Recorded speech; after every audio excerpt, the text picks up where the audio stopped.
I was recovering between jobs when I got an odd request. Someone named Jacob wanted me to teach him more about magic. The name didn't ring a bell at first, but I soon realized he was the hunter we'd saved from the bug-infested hotel. I agreed to the request, but also asked August if he could spare some time. I've been involved with supernatural creatures since I was a child. My first romantic relationship was with a cute creature who had mimic powers when I was about 17. Even with all my experience, I would never fully understand how my magic worked better than someone who relied on it as a life force. August agreed, and we arrived at the empty park first. While we waited, we played rock, paper, scissors, because Lucas had recently gotten into playing it with others. August wasn't too great at it, so I let him practice with me for a few minutes. He kept throwing out rock because, in his words, he liked rocks. Jacob showed up, giving us an expression that made it seem as if he'd already regretted his decision. He was looking good, considering how close he'd come to death recently. He still wore the long coat, but had changed his shoes to something more practical. This is August. He knows a lot, so he agreed to help. How long have you been working as a contract worker? I asked after Jacob walked over. He blew a strand of long hair out of his face. If he wanted to do this job, he should at least keep his hair tied back. 2 months. I called because I figured you had connections to getting better weapons. How much would a big gun cost me? He sounded like a teenager. I bet he wasn't even 19 yet. August smiled and gave me a side eye at the mention of a gun. I nudged him, silently ordering him not to make fun of a newbie. A lot, but I wouldn't suggest a gun. If you're going to invest that sort of money in a powerful weapon, a blade along with charming your coat would be better. Is your jacket special? Most hunters wore jackets that weren't just for fashion. They could be fused with magic or parts of supernatural creatures to make the fabric resist damage. Some of the more advanced jackets were almost like a living creature bonded with the owner. The suits the agents wore offered the same kind of protection. I've also heard of supernatural mailmen who had uniforms that protected them better than most jackets hunters could get their hands on. It's not a magic one, if that's what you're asking. And why should I use a sword instead of a gun? Isn't keeping your distance better when it comes to monsters? Jacob argued, clearly already annoyed. Ditch the jacket, August chimed in. The younger man scowled. Before he could question the statement, August had closed the distance between them. He slipped behind Jacob, took hold of his long coat, and pulled. I watched the pair as the kid frantically got back to his feet time and time again. No matter how much he tried dodging, August just caught the jacket and swept him off his feet again. By the time I broke the two up, Jacob had removed the coat only for August to steal it away and tie it around the boy. He had only bruised Jacob's ego, but that was enough for his face to turn red in frustration. I get it. No long coats. Are you happy? Tell me where I can get a damn gun. He tossed the coat to the ground, face sweaty and hands shaking from rage. August wasn't done. He reached over and tied Jacob's hair back with a fair amount of protest. Jacob left his hair tied back, accepting the message but still angry as hell. To get back to the gun versus sword question, it's mostly based on mass. A bullet is way smaller than a blade. 10 bullets would do less damage than a single stab from even a dagger. I started to explain. Bullshit, Jacob snorted. I knew he was just a little baby, but I didn't understand how much of one. August teased. I swear they were seconds away from a slapping fight. I sighed, shaking my head. I hated just how often people like Jacob became hunters. They thought they could just pick up a few weapons to slaughter evil creatures without understanding how magic even worked. August, I'm going to pretend to stab you, I told him, so he would walk near me. To Jacob's confusion, he watched me land a fake stab into August's chest. The dramatic acting out of a fake death wasn't needed to prove my point, though. Magic is power that requires your will to control. A blade moves your entire body. Your entire will flows into it. An attack is more powerful based on the actions and intentions behind it. August stayed on the ground and nodded along with my explanation. Jacob didn't appear overly impressed. You need to put your entire body into firing a gun, like getting in the right position to aim. So why doesn't that count? He pointed out, arms crossed. I started to go into a more detailed lecture about the difference between shooting a bullet and using a blade against a supernatural creature. There were a few factors that made swords the preferred weapon. All the willpower and magic get channeled into the sword in an attack. While firing a gun, the magic gets fed into the gun itself and not the bullets. Sure, bullets could be blessed, and depending on what type you use, they could kill strong creatures. But those kinds of bullets were out of most hunters' budgets to create. Not even the corporation used them because of how hard they were to produce. Also, most hunters who start out relying on firepower think they're safe at a distance. They don't properly train their body to avoid counterattacks. Monsters can fire magic or move faster than some humans can react. As I spoke, Jacob appeared more and more defeated. Even August got bored and started to scroll on his phone while still on the ground. I would have kept going, but Jacob raised a hand to make me stop speaking. "Where can I buy a magic sword then?" he sighed. August stood up and shoved his phone into my face, trying to show off some sort of cat meme. I ignored him. "You can borrow them through the corporation when you accept a contract job. In fact, you can borrow all sorts of supplies you might need for a job. If you return the items clean and with minimal damage, they won't charge you for the use." Jacob gave me a look that told me he wished I'd just told him all that to start with. "Do you want to do a few easy jobs together? You need more experience before taking on more dangerous work. And it would be nice to not deal with this brain eater for once," I offered, as I started to push August away. He had gotten bored and draped himself over my left side. Sometimes I wondered why he was so comfortable fooling around and acting so dumb around me. "Brain eater? Like as in he eats monster brains?" Jacob asked as his entire body grew more tense. His mood completely changed. It was as if he was suddenly standing in front of a man-eating beast ready to strike. "Monster or human, not overly picky," August announced. I should have realized that bringing along August was a bad idea. I wasn't thinking properly that day.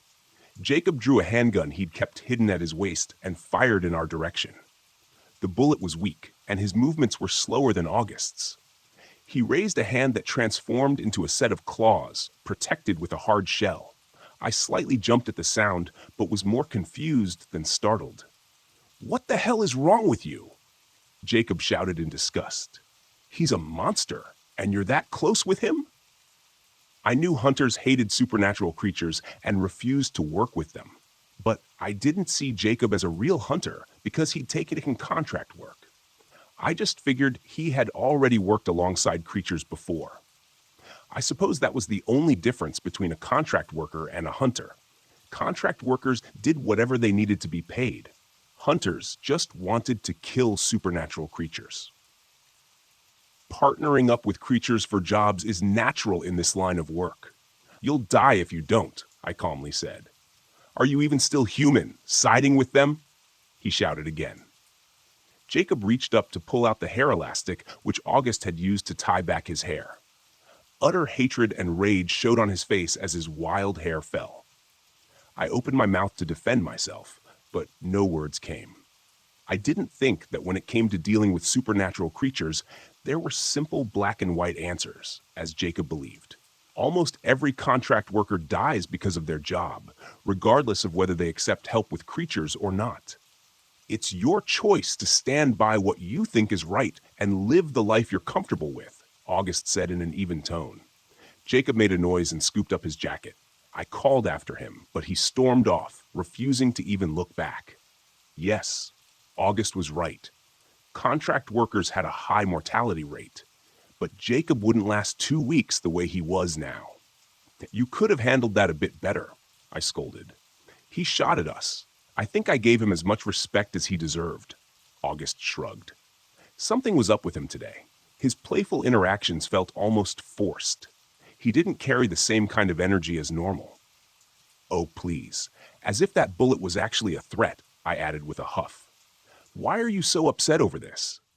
You didn't even know his name until today. You're not his family or even his friend." Who cares if he's not listening to the advice that will keep him alive? August questioned. He had a point. Jacob and I had different worldviews, and I doubted we would ever get along. I still didn't want him to die if it could be avoided. I knew people risking their lives was required because of the supernatural threats always ready to strike innocent people. But that didn't mean contract workers or agents needed to throw their lives away. I didn't agree with how hunters did things, and yet I wouldn't want them slaughtered just because they couldn't get past the idea of working with a supernatural creature. He's human. That means he's weak. We don't have power compared to creatures like you. I just wish he accepted the help. Who says humans don't have the power to deal with us? I noticed August reach up to rub the side of his neck through his buttoned-up shirt collar. I've heard the only ones with the skill to bind creatures with a black collar were humans or half-breeds. He had been leashed twice, once by using magic, and the second time with love. Is something bothering you? I asked, directing our conversation in a different direction. August seemed to consider if he wanted to tell me. He lowered his hands and shook his head. No, not really. If it becomes a thing, I'll tell you about it. It's not worth worrying about until I have more information.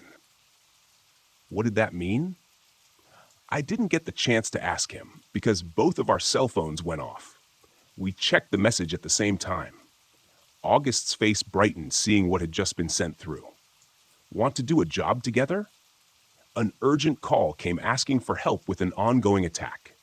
We accepted the request and were on the move in seconds. A door appeared to take us to a different park elsewhere in the world, and right into the middle of a fight. I didn't even have a weapon because I hadn't expected to work that day. We took half a second to look over the utter chaos we had just stepped into. 2 agents in suits were rushing around getting civilians to safety. A third was making doorways to get people away, but also to bring in backup like us. The threat was a massive plant with thick vines lashing out, trying to grab any living thing within reach. I need a weapon, I shouted at the agent making the doors. He pulled out a dagger and 3 paper charms just as a vine came between us. I was able to grab the dagger and a charm, but I lost 2 of the papers in the process of avoiding the attack that could have taken my arm off. I didn't have time to waste trying to get the charms I'd dropped. I ran forward, dodging attacks and cutting the vines as often as I could. August went to work on a counterattack right away. With his sharp claws, he could cut back the vines almost as fast as they recovered. We were separated. He focused on helping the agent, and I used myself as a distraction. The park must have been full when this monster plant started to attack. I figured at least 10 more people needed to be escorted away. Another vine came down, just as I noticed a girl hiding behind a trash can. I rolled to dodge the crushing attack, then kept going towards her. My heart felt cold from fear. I watched in horror as she was grabbed by the ankle and dragged across the grass into a large mouth-like pod. I heard screams behind me as more people were grabbed. August saved me from a vine coming down, almost slicing me in half. I didn't stop running toward the pod with the new victim. "Help the agents," I shouted to him. He didn't even take the time to nod. He ran off again, knowing his efforts were better used to protect the larger group of people. I reached the pod and slammed the dagger into the soft flesh of the plant. I hacked away, creating a large enough opening to see the girl slowly being dragged further inside. A thick slime from inside the pod hit my hand, causing pain. It splashed over my face as I cut. Acid immediately started taking off layers of my skin. I closed my left eye tight to keep it from being burned away. It hurt like hell, but I refused to stop. Within seconds, I had torn away enough of the pod to reach in and grab hold of the girl under her arms. The acid was much slower at going through fabric. By some miracle, I got her out, the plant recoiling in pain from the damage. She had fainted from the experience, so I dragged her limp body a few feet away. Her back had taken most of the damage from the acidic slime. She wore a hijab that was slowly dissolving. If she hadn't worn so many layers, she would have gotten far worse burns. I pulled off my jacket and cut off the sleeves that the acid had touched. The rest of the coat was clean. August appeared again and picked up the girl. I wrapped my jacket around her hair and asked him to keep her covered before I turned back to keep fighting. In the past 2 minutes, it looked like most of the people in the park had been saved. Now we could focus on defeating the plant monster. The massive vines parted to reveal a tall humanoid shape growing from the ground. Its eyes were closed, and it seemed like the actions were being done on instinct. An odd feeling came from my feet. It was as if the ground suddenly felt hollow, like I would fall through if I put too much weight on it. I focused on the ground, using my sight to see the flow of magic. This plant was draining everything around it. If we didn't stop it soon, it would absorb everything in the ground, making it impossible for anything to grow here again. A sharp pain came from my only open eye as something inside me snapped. My hand flew over my face as waves of pain rippled from it. I took a second or two to recover and carefully blinked away the pain. What I saw and heard terrified me down to my core. I'd never been so frightened in my life. I saw nothing unusual, no plant monster, no flow of magic, no agents or August. I heard nothing. The air felt so empty. I shook my head, refusing to believe this was happening.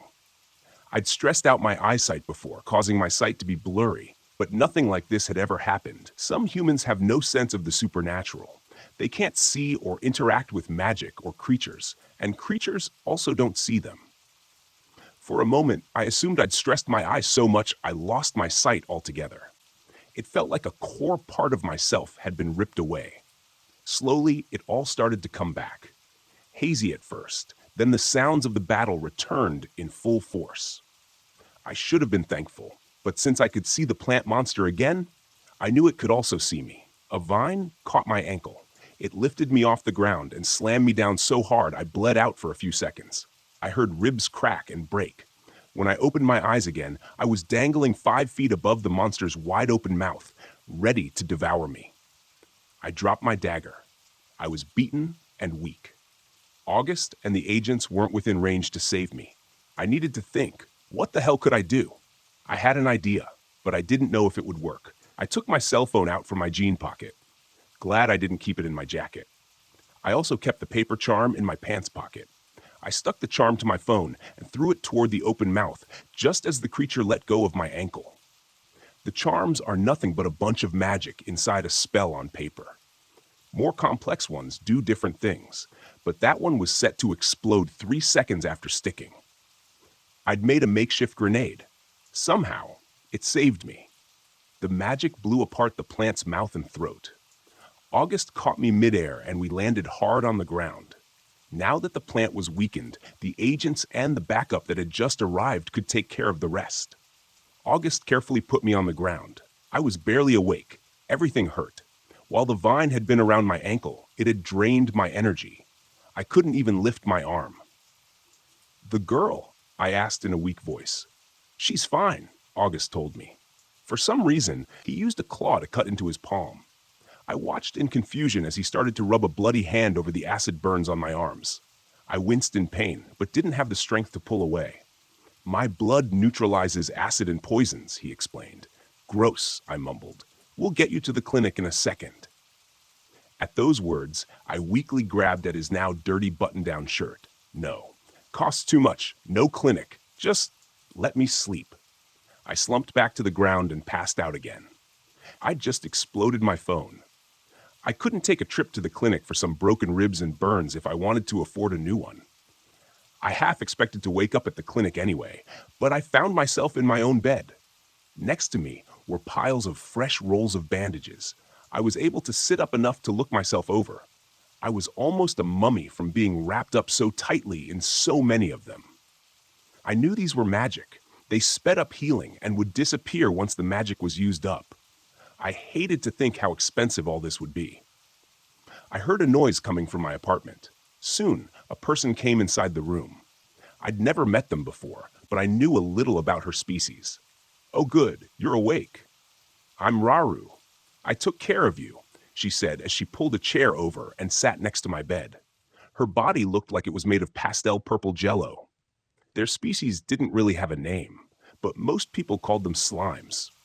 Even though their bodies looked gelatinous, they were actually firm.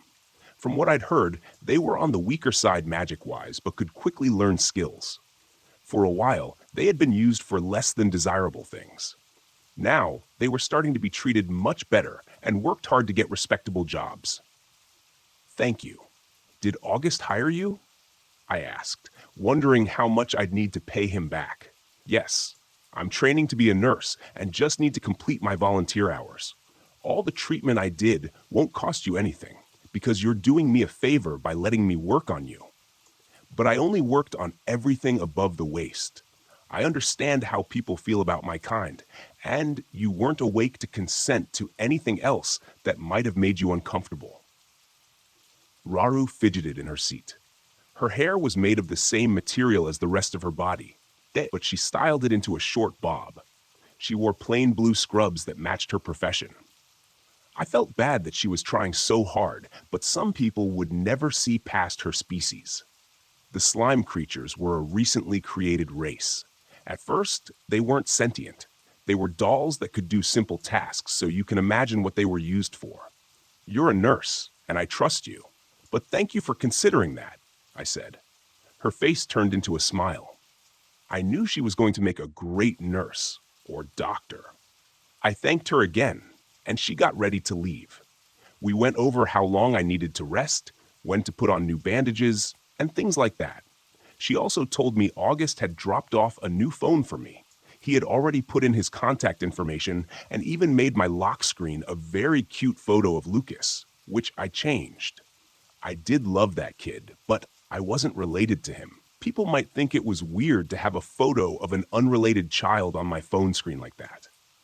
Since I was now bedridden for a while, I started setting up my phone again and tracked down the rest of my contacts. It was really just to distract myself from thinking about the moment when my eyesight failed me. I was also trying not to think about Jacob. I would have died if August hadn't done as much as he did. I simply couldn't do this job if I didn't have help from supernatural creatures. I just hoped Jacob learned that lesson before it was too late. I'd recently made a large payment on my medical debt. For the first time, it seemed like I could pay it off within the next few years. But now my bank account was hurting. When August asked us to work together, I didn't ask too many questions. I needed all the jobs I could get. When I arrived at the start of the forest trail, I understood why August was so eager to take this request. It was a run-of-the-mill investigation, looking into some disappearances from the campsites. According to the email, 3 couples had gone missing without a trace. It was a bit odd that whatever had been targeting the campers was only taking them in pairs, but this forest was a bit odd too. Still, it was strange in a good way. The air was so fresh it felt like it removed any tension or stress from your body. The magic that ran through the trees was so pure, I didn't doubt creatures flocked here. The place just felt right. I wouldn't have minded spending more time there. I adjusted the straps of my pack, wondering why August was so late. Suddenly, I was ambushed. Someone wrapped their arms around me from behind and started rubbing their cheek against mine. I let out a startled noise and shoved the person away. "What are you doing?" I demanded. August didn't answer. He just attacked again. After a few seconds of the assault, he released me. "I'm getting my scent all over you. It's better than any bug spray," he explained. He was acting different. His face was bright and he couldn't stand still. He looked like a kid on Christmas. I took a step away from him, but he didn't notice. "I figured we should do this job together since couples are going missing," he explained as he started to walk down the path through the woods. "We are not acting like a couple," I announced. "I only brought 1 tent," he said with a raised eyebrow. I made a noise. He didn't appear to notice. As we walked, his eyes kept darting around, his hands turned into sharp claws, and I saw traces of his insect face start showing. There wasn't a threat. He just wasn't able to hold himself back. Out of nowhere, he shouted, his face fully transforming. "I can't help myself! I'll see you later!" I watched in stunned silence as he bolted off into the trees. The last I saw of him was his claws digging into the soft dirt so he could rub his face against the ground. It appeared like the air was a bit too good for him. I didn't get upset that he abandoned me. I figured this trip would be good for him. From what I heard, he was born and raised in a forest by some mountains. After his home had been destroyed, he'd been stuck inside a city and going between jobs. I left him to do whatever he needed as I kept hiking, knowing he would catch up. The forest was almost too perfect. I didn't sense any kind of danger. Even the animals weren't afraid of a stranger in their home. Since the last set of disappearances, the forest had been emptied of campers. I stopped by a few abandoned campsites, looking for any signs of foul play. There was nothing to make me think the couples were harmed. I wore myself out from all the travel. I settled on a campsite and got started on setting up the tent. Dinner was a can of soup. When it grew too dark to see, I decided to call it a day. August hadn't even sent a text yet. I was starting to worry about him, but I hadn't gotten any kind of bad vibes from the place. Maybe he just lost track of time. I left the tent open and Casey showed up. Not a single insect bothered me the entire time I was inside the forest. A cool breeze blew through the open flap of the tent, which made me glad I could keep it open without worrying about getting eaten alive by mosquitoes. I was half inside my sleeping bag, on my side, almost asleep, when I heard footsteps. I tensed up and grabbed the handle of the weapon I had borrowed for this job. It was an 8-inch blade that looked a bit like a regular kitchen knife.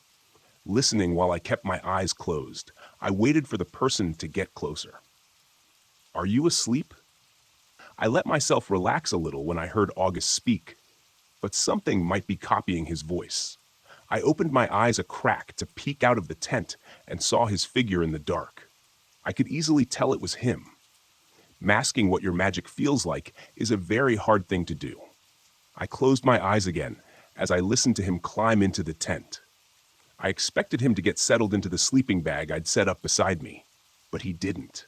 I felt eyes on me, so I rolled onto my back to see what was going on. He had carefully positioned himself over my body. He smelled like river water, and his hair dripped small droplets onto my face. August must have washed himself off somewhere nearby after digging around in the dirt. But why was he hovering above me like that? And why the hell was he looking at me the way he was? At first, I assumed he was just joking around. Goosebumps appeared on my arms, and I wanted to push him away. "What the hell are you doing?" I hissed. "Couples have been disappearing. We should play the part," he replied in a low voice. When he started to close the distance between us, I let out a shrill noise and tossed him to the side. I shot up, ready to grab my knife in case he lost it. August started to roll around, cackling as he did so. I scowled when I realized why he was acting so weird. He was drunk. The magic in this area was too pure for him. I'd heard of creatures getting high while being in places like this, but I'd never seen it before. "Go to sleep," I ordered, my face red. I rolled back onto my side and slipped the knife back under the thin pillow. August laughed for a little while longer. At least one of us enjoyed his little prank. "Do you like guys?" he asked. I felt my face grow a deep shade of red. I turned around to look at him, confused over the question. "Who told you?" I started, then realized I just outed myself. I rolled back in a huff. I prefer girls, but there have been a few cute guys around lately. And no, I'm not talking about you. After you've seen someone eat a person's brain out of their skull, it's hard to ever have romantic feelings for them. He finally settled down, and I was hoping he was just going to drop all this. "What guys?" he pressed. "No one you know. What about you? Any single parents you met while dropping off Lucas?" I had hoped I could deflect the question to avoid answering it. I heard him stretch and shake his head against the sleeping bag. "There are a few single and not-so-single parents who appeared interested in me. They're not to my taste. I don't have any interest in that sort of thing right now. There isn't any time between taking care of Lucas and staying on top of work. Besides, do you think a normal human could ever handle knowing what I am?" He was right about that. I had known about creatures since I was able to walk. I couldn't imagine how hard it would be for a future romantic partner of his to deal with knowing he killed and ate humans. I still didn't know how I felt about it, or what my feelings toward August really were. Were we friends? We acted like it. At the same time, I found that hard to accept considering what he was. For some reason, I was fine with Ado, Harp, April, and even Klaus. But it felt almost wrong to accept that August and I were close. It's all a bit tragic. He spoke in the darkness, his voice carrying an unusual weight. Things would be far easier if we were all truly the monsters humans say we are. The ability to feel love may be the cruelest trick played on all of us. I stayed silent, letting his words turn in my head. When I looked over my shoulder, I saw August had fallen asleep. He was right. It was cruel. The world would be so much easier to deal with if every creature had no remorse and slaughtered humans for fun. Sure, there were some out there with hearts darker than the bottom of the ocean. But there were also supernatural creatures who loved and cared for humans. They would risk their own lives to save them, like August. Some also preyed on humans as a food source while still being able to deeply care for them. Hunters saw all supernatural creatures as something to be erased from the world. They considered magic unnatural, and while they tried to save people from bad monsters, they killed the good ones too. Some days, it felt like there were no right answers. Nothing was black and white when it came to supernatural creatures and humans interacting. If I called August a friend, I bet there would be a few people who would condemn me for it. He'd killed people, and they wouldn't care if they were bad or not. I didn't consider their views invalid. It was just all so damn complicated. A few years ago, I decided not to care what others said about my relationships with creatures. My feelings were the only thing that mattered in my life. And I found myself unsure of my feelings toward August. All these thoughts went through my mind as I let myself drift off to sleep. I wasn't certain what time it was when I woke up. The world was nothing but gray. I sat up to look outside the tent. A dense fog blocked my sight beyond a step or two from where I sat. I felt a bit tense, but at the same time, I couldn't sense any kind of threat. Reaching over, I shook August, trying to wake him up. His eyes remained closed and his breathing was even. I shook him harder. Nothing. I didn't want to talk, just in case something was listening. Grabbing my knife, I poked the tip of a finger to make it bleed. Very carefully, I rubbed a few drops of blood against his lips. Then I went so far as to rub it against his gums. Still nothing. He was out for an unnatural reason. I was alone to deal with whatever was going on. Slowly, I left the tent, gripping the handle of the knife tightly. The magic of this place was too dense. Everything was too bright to see. When I looked carefully, trying to spot any kind of danger in the mist, my eyesight was useless. Right now, it looked like my only real choice was to call for some help. Of course, my cell phone wasn't working. Magic didn't agree with technology. My phone was beefier than most and should have been able to handle some magic, but not this much. This worried me. I wasn't the strongest, and August wouldn't wake up. The magic of this forest was too pure to even consider using. It would fry me if I took even a small amount to fight with. My knife felt too small for comfort. Shapes started to appear out of the fog. Twisted hands reached out. I quickly slashed at them, the silver-tipped steel easily cutting through wood. As the threats got closer, I saw they were made up of branches and moss. Some appeared human, and others were a mixture of human and animal features. They were easy enough to take down, but I wasn't certain how many of them there were. If they had been made from the magic of this forest, that would mean their numbers could be endless. A long vine lashed out. I jumped over it and focused on taking out another one of the attackers made of twigs. That was a mistake. The vine reached into the tent, grabbing hold of August by the ankle. I noticed just in time to cut the vine in two. The effort was for nothing. The vine suddenly started to overwhelm us. I couldn't fight off so many with just my knife. I lost the battle within seconds. The rough vines tore up my exposed skin. They ripped through the sleeves of my shirt and caused deep cuts in their wake. I gritted my teeth, trying to push through them. One as thick as my arm wrapped around my waist. Another bent my wrist back so I would let go of the weapon. My body was slammed back and forth between heavy tree trunks until it was certain I was too stunned by pain to fight back. Then it dropped me. I landed on my stomach on the hard ground. My entire body ached. I felt something grab hold of my wrists, then pull them painfully together against my back.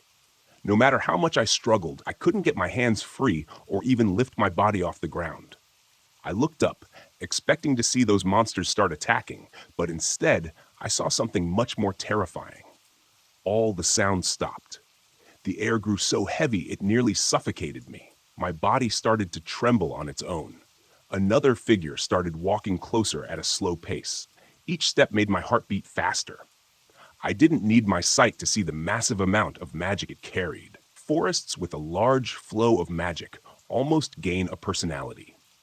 Each forest felt different, but they normally never gained a will of their own. Complex thoughts and emotions are normally impossible for an abstract idea, like the representation of the forest itself. When creatures like that come into this world, it causes a big stir. I think there may have only been 4 or 5 people at the corporation who were on the same level as a will of the forest. They could almost be considered as gods, and one was walking towards me. Since they don't have physical bodies, they often gather what they can find to make one. This forest was covered with a shawl made of leaves. A tower of antlers made up what should have been its head and face. It stood and carefully moved on feet stolen from a young deer. 8 human arms on each side came from the shawl and lined its tall body. Why do these kinds of monsters always take human arms? When it stopped a few feet away from me, it raised an arm. I thought I was dead in that second. The vines lifted August off the ground, his head still limp. His arms were pulled to his side. I could do nothing but watch as the vines started to pull and twist his left arm. A voice I didn't recognize screamed at them to stop as his bones were broken. His face twisted in pain, but his eyes didn't open. More screams came, begging for them to leave him alone. To my shock, I had been the one yelling without being aware of it. The vine stopped moving after his arm had been mangled. My eyes stung with angry tears. I hated how powerless I was at that moment. "Choose your life," the forest spoke in an airy voice that chilled me to my very core. I stared in disbelief. Was it lying? Or would it really let one of us go? So far, only couples had disappeared. I knew if I refused to pick one of us, we would both die. A godlike power stood in front of me, waiting for an answer. I closed my eyes and pressed my forehead hard into the dirt, never wanting to ever have to make this choice. August wasn't human, so he should be the one sacrificed, right? He had at one point been so dangerous they placed a black collar on him.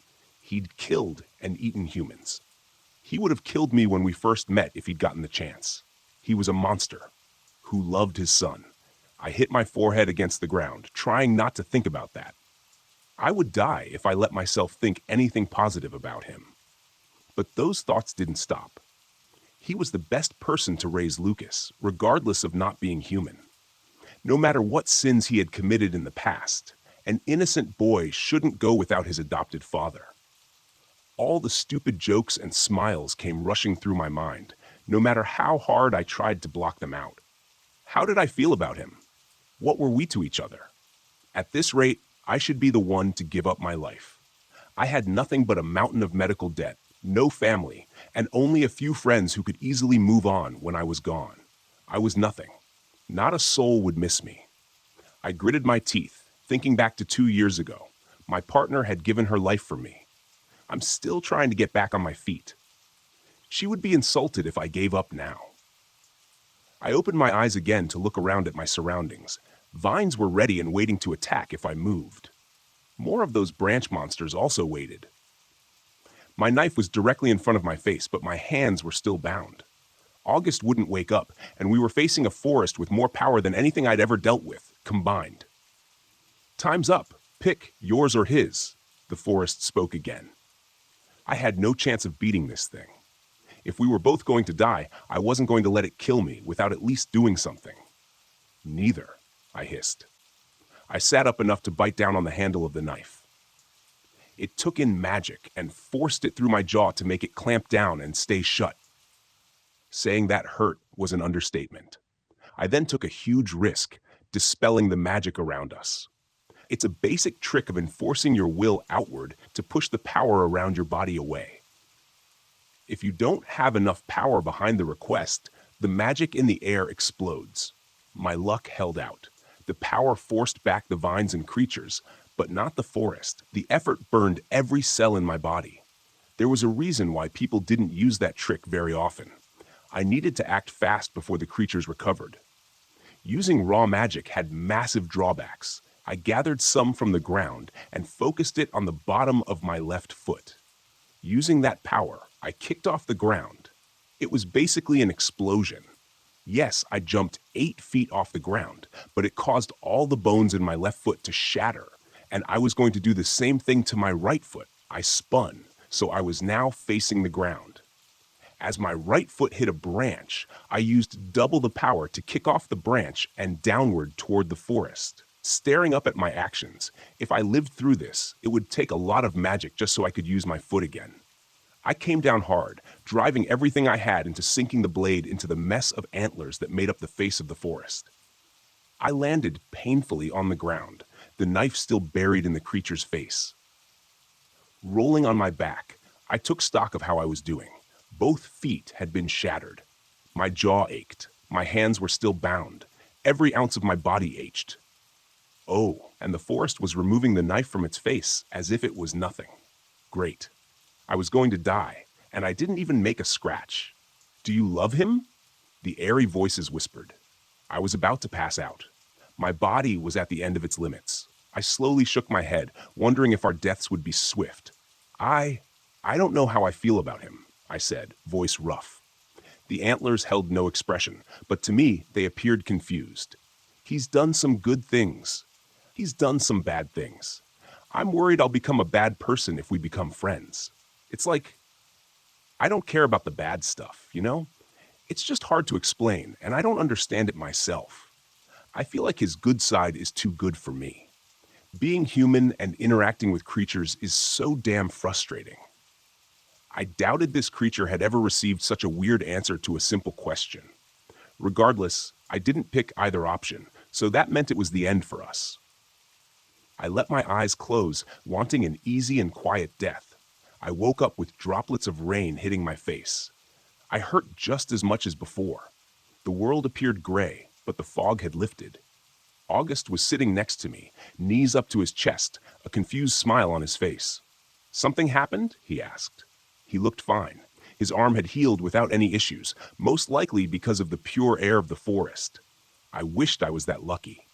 When he started to help me move, I found out I was at least a little lucky. The foot on my bad leg had healed to a sprain, but my other was still shattered. I didn't know if the healing was from the pure air of the woods or if the forest had left a parting gift. August helped me hobble into the corporation office to explain what happened. Thank God for magic doors. They were able to treat my wounds there. The foot brace I needed to keep on cost me the entire amount I made from that job. Still, it beat a broken foot. The small clinic area outside the office was mostly empty. A nurse started looking over the wounds on my arms when Klaus came inside. He took over so I could give my full report. As he worked, it felt a little bit weird to have him fussing over me. I honestly didn't know his position or job title. He seemed to be the person who collected all the information about the jobs and not much more. Based on his old scars, I assumed he was semi-retired. What happens now? I asked him after my arms were wrapped up. Take some rest, mister, he said with a sharp inhale of breath. I think he was annoyed that I nearly died again.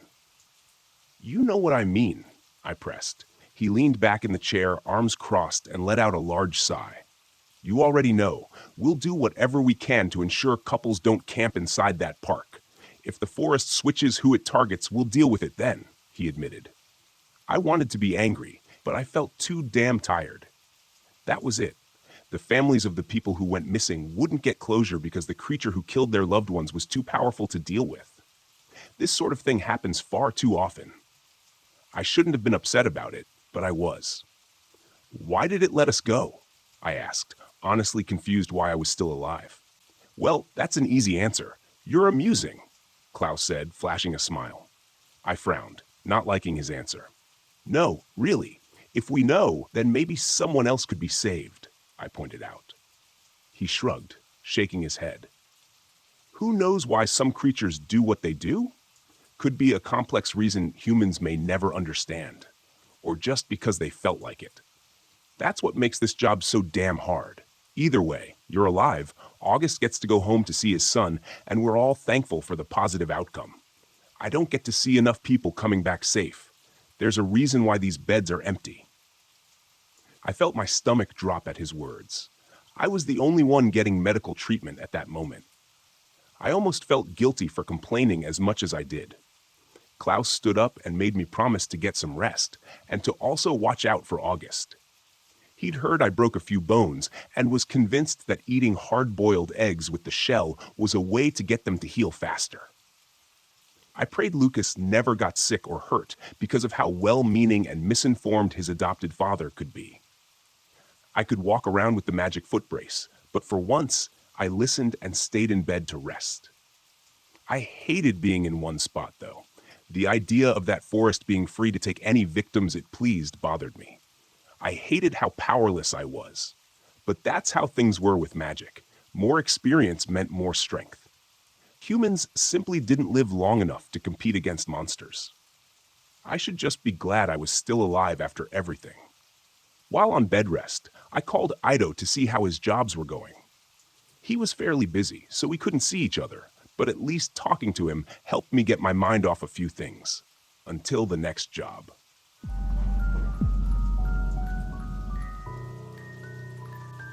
I'm a seasonal caretaker at a national park in Alaska.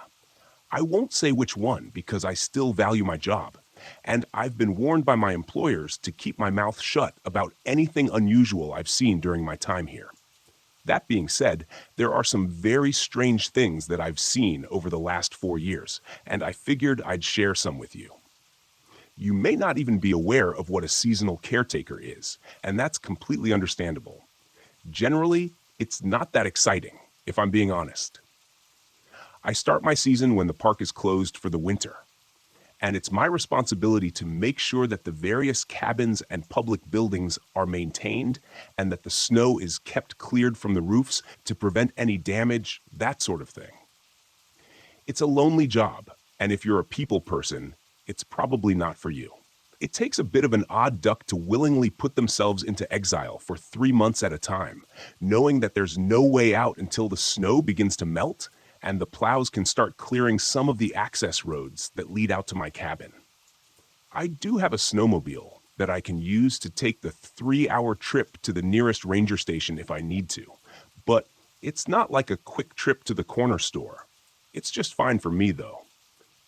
I've always been a bit of a loner, and I have Max, my Jack Russell Terrier, to keep me company. The job isn't very demanding. I typically only spend a few days each week tending to my responsibilities, and the rest of the time is mine to do with as I please. A few years ago, I took up nature photography as a hobby to pass the time, and I've even had a few of my pictures published by an organization you'd recognize by name. I have framed copies of those magazines hanging on the wall behind me right now. As a matter of fact, a lot of people come through this park during the more temperate months.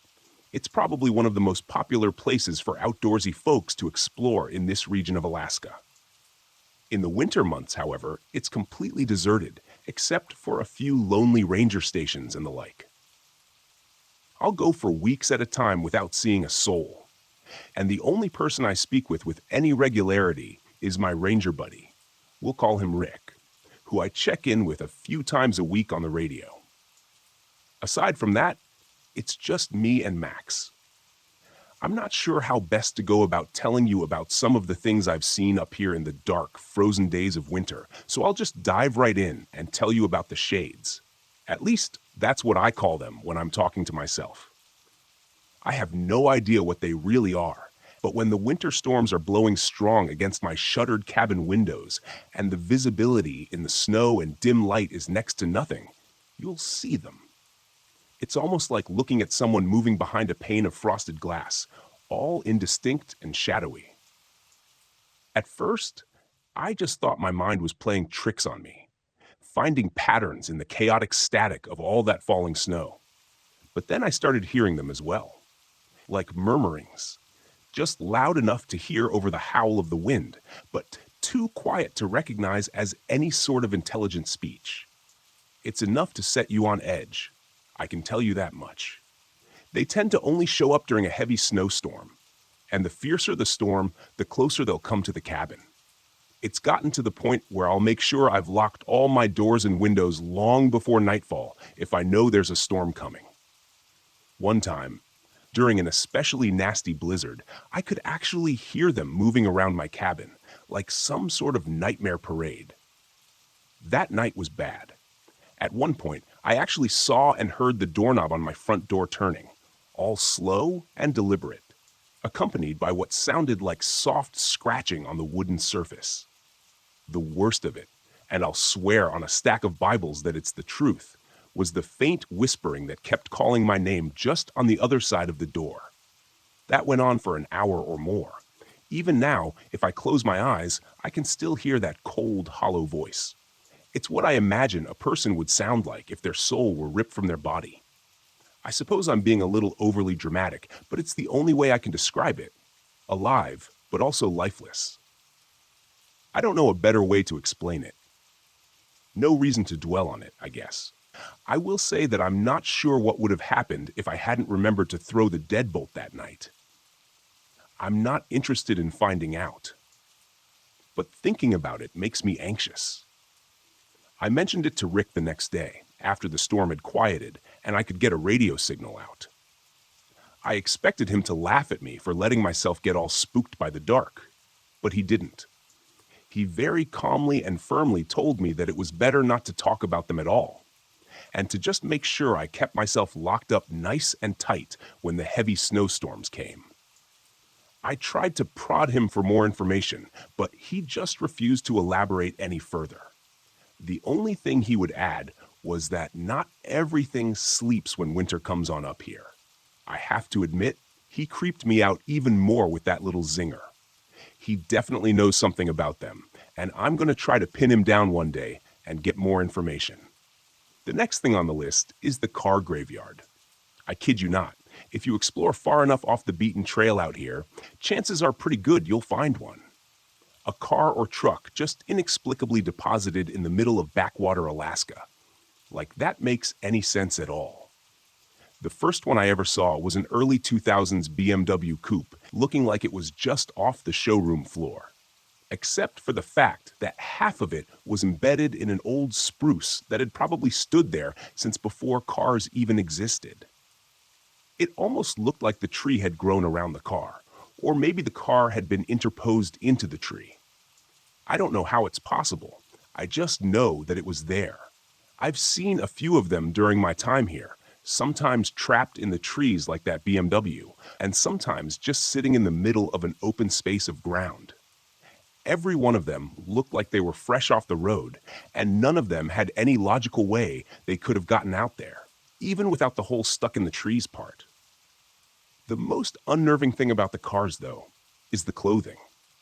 I've stopped looking and just tend to avoid going anywhere near one if I see it. But the first time I saw one, my curiosity led me to check it out. I tried the doors, but they were all locked. When I looked in through the windows, though, I saw the damnedest thing. In the front seats, it looked like someone had laid out clothes, pants, shirts, socks, shoes, the whole deal, and strapped the seatbelts around them. It was like the people in the car had just vanished mid-drive, leaving their clothes behind just the way they'd been wearing them. Eerie is one word for it, but if I'm being honest, it scared the hell out of me. The other thing about the cars is that you won't find the same one twice.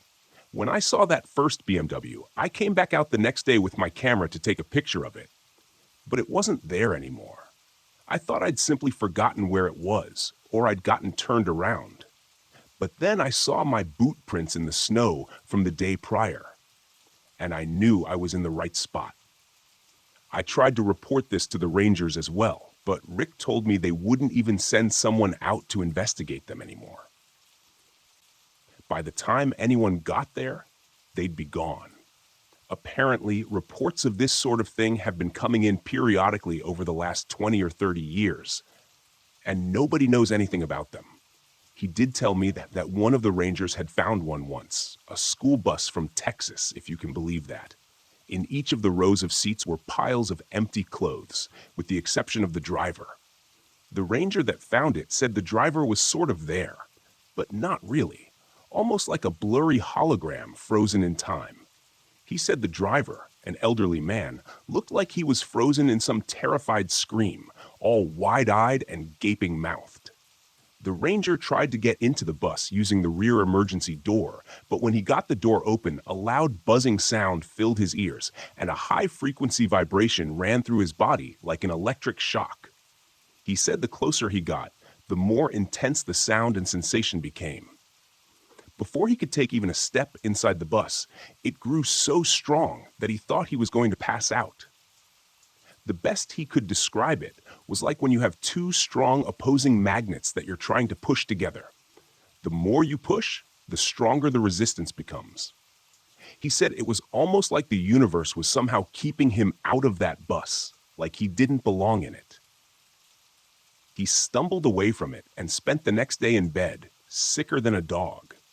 When he came back out a few days later with some other rangers, the bus was gone. I can't really speak for the buzzing and vibrating personally. I just know that I avoid them whenever I see them. They're just not right. The last thing I'll tell you about is the bridge. About a mile or so away from my cabin, along a maintained footpath, there's a rope bridge that crosses a deep ravine. To the side of it, there's a bit of rock jutting out that's used as a kind of observation point. You know what I mean? Where hikers will stop and take selfies along their trek to post to Facebook or Twitter or whatever.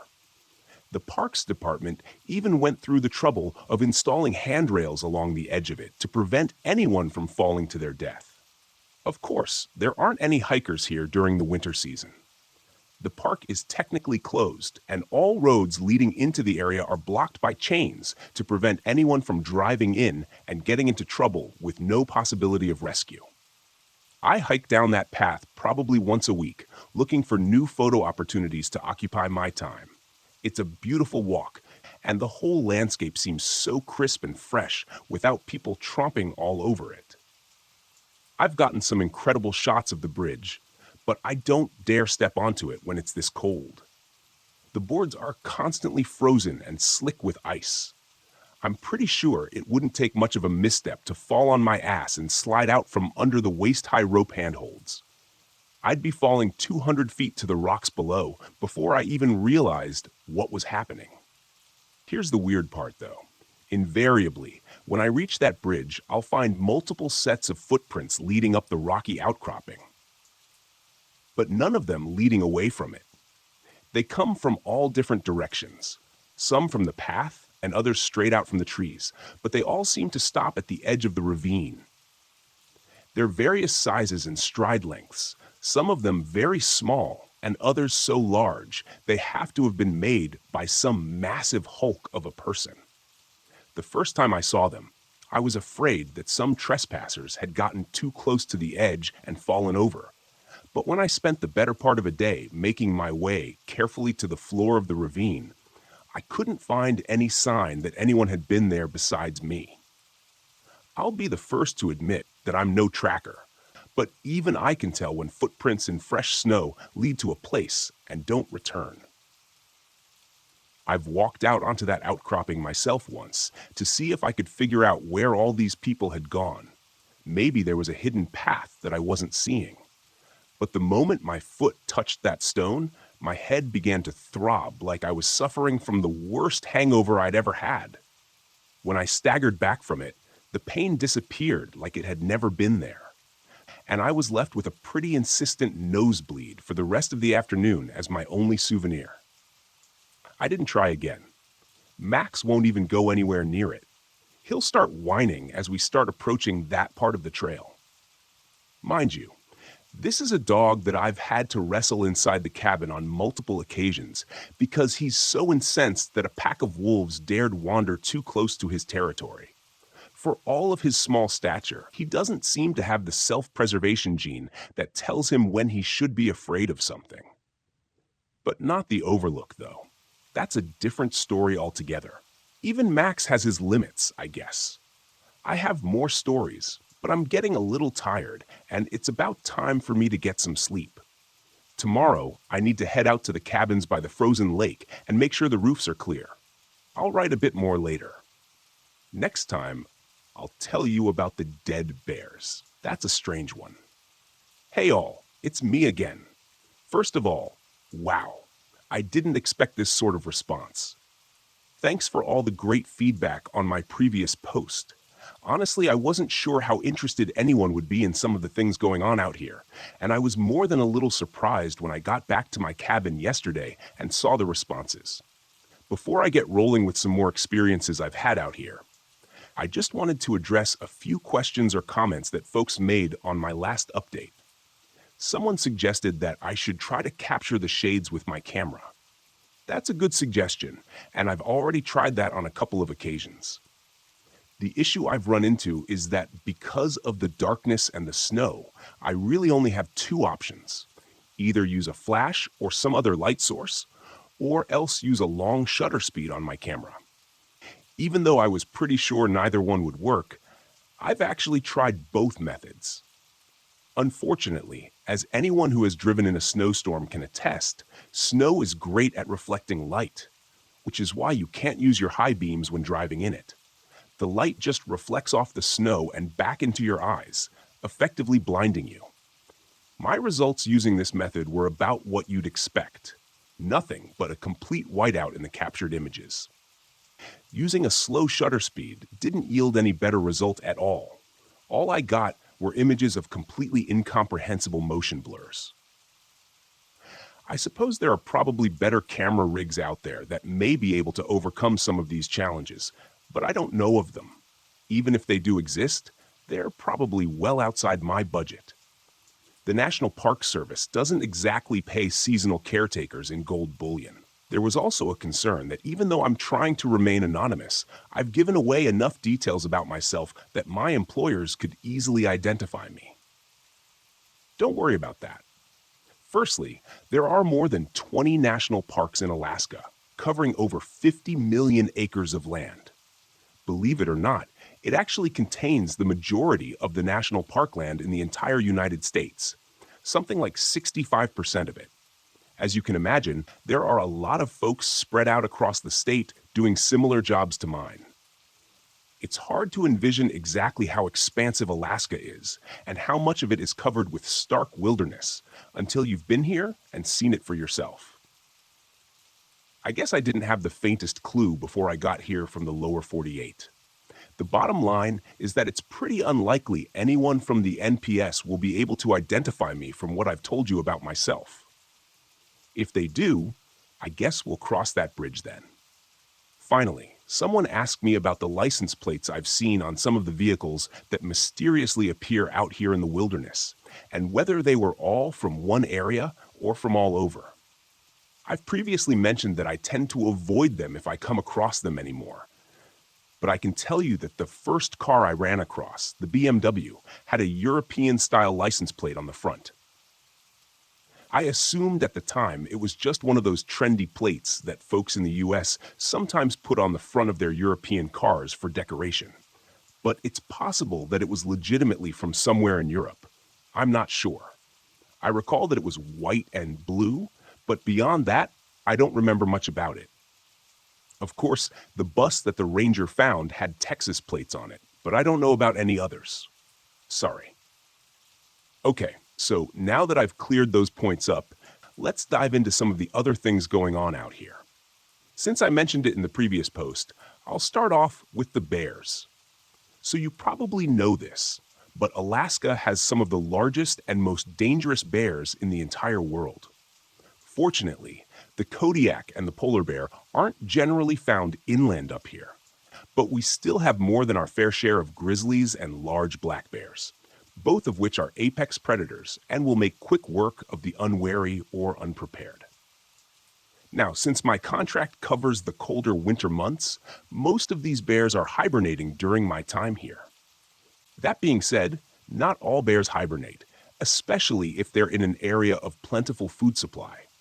Also, even when they are hibernating, they'll still become pretty active from time to time. So you definitely can't let your guard down if you want to stay on the side of the grave. It's a pretty safe bet that anyone who works up here, especially alone, tends to carry a rifle as well as a large caliber handgun whenever they're outside of their cabin. I'm no exception to that. I carry a 4.5-70 lever action over my shoulder and a .500 Magnum revolver in a chest holster. At first glance, it may seem like overkill. That is a tremendous amount of firepower, after all. However, the first time you catch a glimpse of a mama grizzly with her cubs and realize that you're looking at an 800-pound predator that can run you down in a heartbeat, you'll start wondering why I don't carry even more. The reason I mention all this isn't to give you the impression that there's some sort of mythical monster hiding behind every tree, just waiting to pounce, only that they represent the top of the food chain up here. Period. Nothing, and I mean nothing, short of a pack of starving wolves, will even threaten one. And even that's only been documented on a handful of occasions. They're massive, powerful, and aggressive, and if you live out in their territory and don't keep your head on a swivel, you're an idiot, and probably soon to be converted into bear scat. So all that being the case, I'm sure you'll understand what it means when I tell you something is killing big grizzlies out here. I'm not talking about poachers or indigenous hunters or anything like that. I'm talking about something, as in not humans, and definitely not hungry wolves. But let me back up a step. My first season up here as a winter caretaker was a hell of a learning experience. Just trying to figure out the necessary maintenance routines and learning how to navigate around my area of responsibility was a little overwhelming. One day, I was returning from making my rounds out to one of the ranger stations that was shut down for the winter, and ended up taking a wrong turn on the trail. By the time I realized my mistake, I was already a fair distance along the new path and wandering into unfamiliar territory. Just as I was getting ready to turn around and retrace my steps, I topped a rise and was suddenly faced with the unmistakable form of a grizzly, not 30 feet along the path ahead and facing away from me. I've got to tell you, I almost pissed myself as I fumbled to unsling my rifle from my shoulder.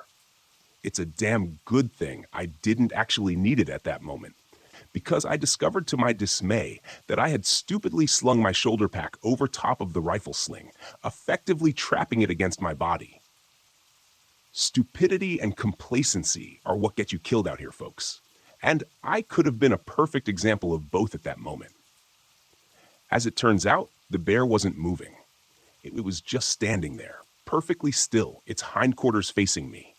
And I knew instinctively that something was wrong with it. Giving up on my rifle, I grabbed my handgun from its holster and cautiously approached the grizzly, my eyes intent on the bear and prepared for the slightest hint of movement. The closer I got to it, though, the more certain I became that it wasn't going to suddenly lunge at me and give me a lesson on exactly where in the food chain I was placed. Here's where it gets surreal. Before I got close to it, I had already recognized that it was dead. What I couldn't explain was why it was still standing. It had clearly been there for a while, as there were no paw prints leading up to it in the snow. And as I rounded to the front of it, I could see the flesh around its muzzle was already starting to decompose and pull back from its skull. When I got a good look at it, I could see that it was missing tufts of fur here and there. Despite all that, it was still standing, like it had died and just forgotten to fall down. I looked it over pretty closely, which was still an unnerving exercise, dead or not. But I couldn't find any sort of wounds or blood that might indicate why it had died. It was then that I realized a couple of things. Firstly, that there were grizzlies in the area that were active. And secondly, nothing had scavenged the carcass. To say this is unusual is an understatement. Most of the top carnivores in this area, including wolves, wolverines, and foxes, supplement their diets by scavenging on carrion. The fact that this bear had died and remained completely intact wasn't just perplexing, it was unnatural. I reported the find to the ranger station and heard back later from Rick that there had been nearly a dozen other similar discoveries within that general area in the last 2 months. The NPS had even brought in some fancy zoological pathologists from Anchorage to figure out what had killed the bears. They spent 2 weeks in the field with the rangers examining the carcasses, and then one morning they were just gone. They had apparently been abruptly recalled without so much as a "by your leave." Immediately after that, the carcasses were destroyed and the investigation shut down. A week later, a rushed and astonishingly brief report came back indicating death by natural predation. No further investigation. Indicated natural predation? I'm not sure how a predator could have killed the bear I found without leaving a single mark on it or a trace of blood, let alone somehow keep it standing upright after death, and then deciding it wasn't even going to feed on the kill. I called bullshit. And so did the rangers. Rick told me his boss had tried to contact the pathologists for more information, but was told that they had all been reassigned and were no longer working with the Park Service. Not one to easily give up, Rick's boss tried calling a private cell number he had gotten from one of the pathologists during their visit. It went to a disconnected message indicating the phone was no longer in service. This was strange, because he had just spoken to the investigator using that very number only a couple of weeks prior, so he knew it was a good number. But late that night, he received a call from an unknown caller. When he answered it, he recognized the hushed voice of the pathologist he had befriended, sounding like they were whispering into their phone. "Leave it alone. Forget about it," was all they said before the line went dead. He tried calling the number back several times, but it just went to dead air each time. That was the last time he heard anything about it. He tried following up within NPS, but somehow nobody was able to find the records that such an investigation had ever existed, or even that any reports of the dead bears had been filed in the first place. Rick told me that for a while it was all his boss wanted to talk about. It had become like a splinter in his hand that he couldn't ignore. He called anyone he could think of in the chain of command at the NPS and any other agencies he thought might be able to provide some clue about what was going on. But he couldn't make an inch of headway. Then one day, he just stopped talking about it, like a switch had been thrown. One evening, Rick and his boss were having beers at the local bar after their shift and talking about how strange the whole thing was. Then, the next morning, his boss walked in looking a little shaky and out of sorts, went into his office, and closed the door. He didn't say 2 words to Rick that day. He never mentioned the incident again. A few times Rick had brought it up in conversation later on, and his boss just brushed the whole thing off and changed subjects, looking very uncomfortable about it. I don't know what happened, but if I had to guess, I'd say his boss was probably digging into something that wasn't meant to be dug into, and someone convinced him it was better if he just forgot about it. Look, I'm not some conspiracy theorist nutjob, okay? I just know the whole thing stinks to high heaven, and I'll just leave it at that. The other thing I'll tell you about today is what we call the Witch's Lodge. I'm not sure what it was originally. It's really not much more than a single-room log cabin built out in the deep bush. I've seen it a couple of times and been inside once. It's a bit of a hike from my post and not easily reached even by snowmobile, so I don't get out that way very often. Old abandoned cabins aren't really that unusual up here. You'll trip across them from time to time, although most aren't much more than a few walls and a collapsed roof after years of harsh Alaskan winters. The Witch's Lodge is a little different, though. As far as I'm aware, nobody's lived there in a long time, but whoever built it must have known what they were doing, because it looks every bit as solid and maintained as my own cabin. I'm not even sure how it got its name, honestly. I just know that's how it was introduced to me the first time. So that's how I'm introducing it to you. A couple of years ago, my ranger buddy Rick radioed me, asking if I wouldn't mind joining him in a search for a couple of missing hikers, a father and his 12-year-old son. I'm just a caretaker.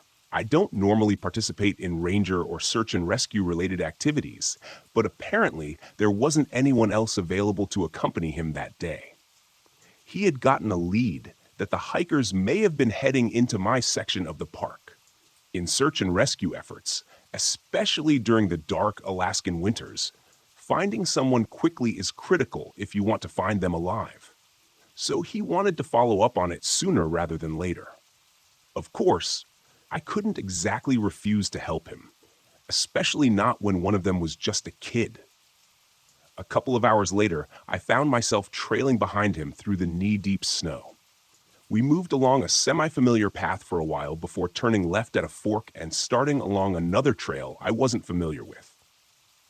He seemed like he knew where he was headed, like he had a particular destination in mind, and we didn't really talk much during the hike. We stopped a couple of times to rest and sip some hot coffee from our thermoses, but even then, we were both quiet. I think there was some sort of dark cloud hanging over his mood. I could see it in his narrowed eyes and drawn brow. It was infectious, and soon started manifesting itself in the back of my own mind. An hour later, we came across the place. I was surprised to see this perfectly preserved little cedar log cabin just sitting out there among the trees, looking for all the world like someone would come walking out the front door at any moment. Something about the place seemed off, though. Somehow, I knew that nobody lived there, that nobody had lived there in a long time.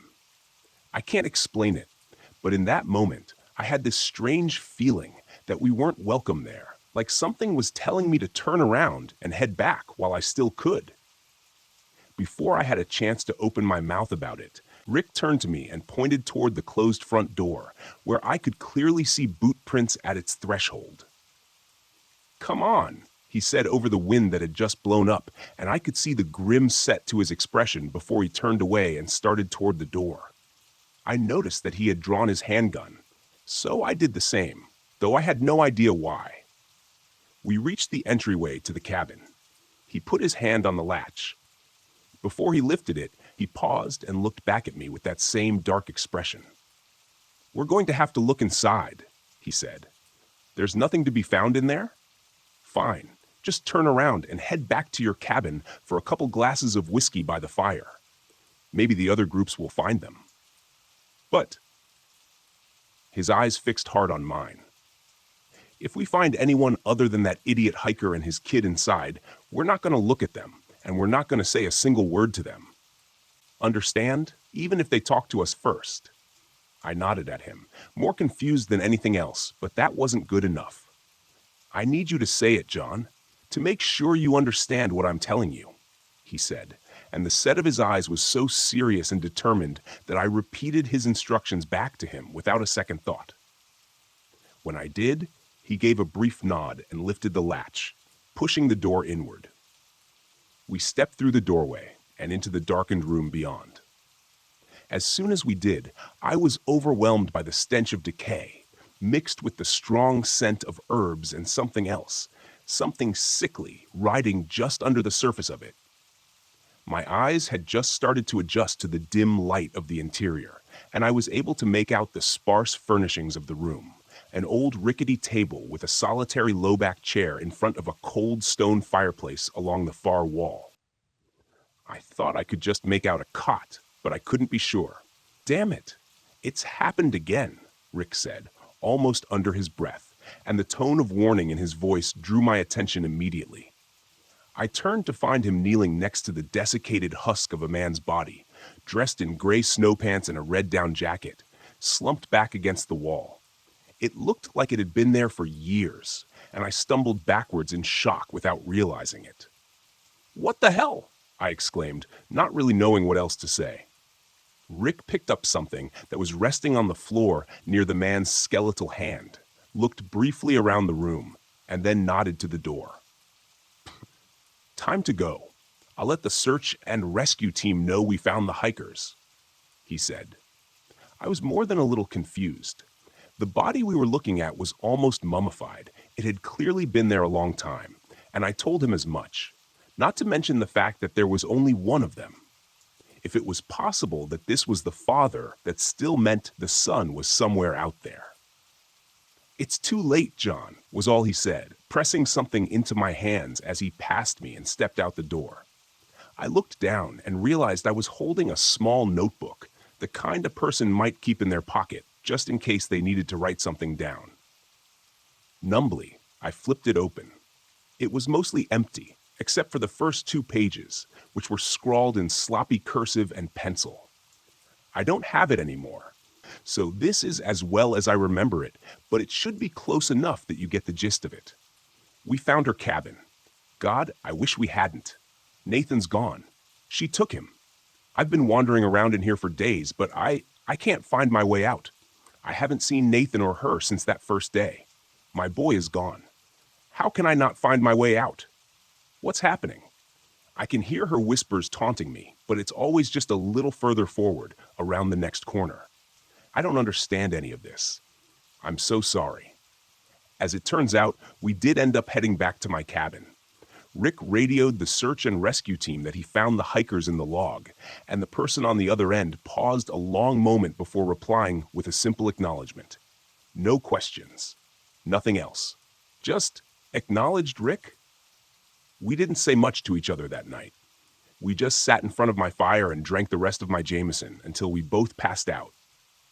When I returned to consciousness the next morning, Rick had already gotten up and left.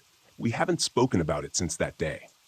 The notebook was gone when I awoke, so I assume he took it with him. Clearly, he knows something about what happened, about that cabin. But I've never asked him. I'm not too sure I really want to know. It's hard enough to sleep at night out here sometimes. Speaking of which, I suppose it's time for me to sign off and get some shut-eye. It's already almost 2 a.m., and I've got a long day's work ahead of me tomorrow. It snowed pretty good today, and I was already behind in clearing the roof of the storage sheds near the old Firewatch tower. I'd rather not have to deal with the damage if the roof collapses, so I better get over there as soon as it lets up outside. I'll write more soon. Good night, all. I'm back again, but I think this may be my last post. It sounds like I may have attracted the attention of someone I didn't intend to, and after this update, I'm going to lay low and try to disappear. Let me bring you up to speed. First thing this morning, as I was getting suited up and ready to head out to the storage sheds near the old Firewatch tower, I heard a knocking on the door of my cabin. Being in the middle of a closed national park in the heart of an Alaskan winter, you can imagine I don't get many visitors.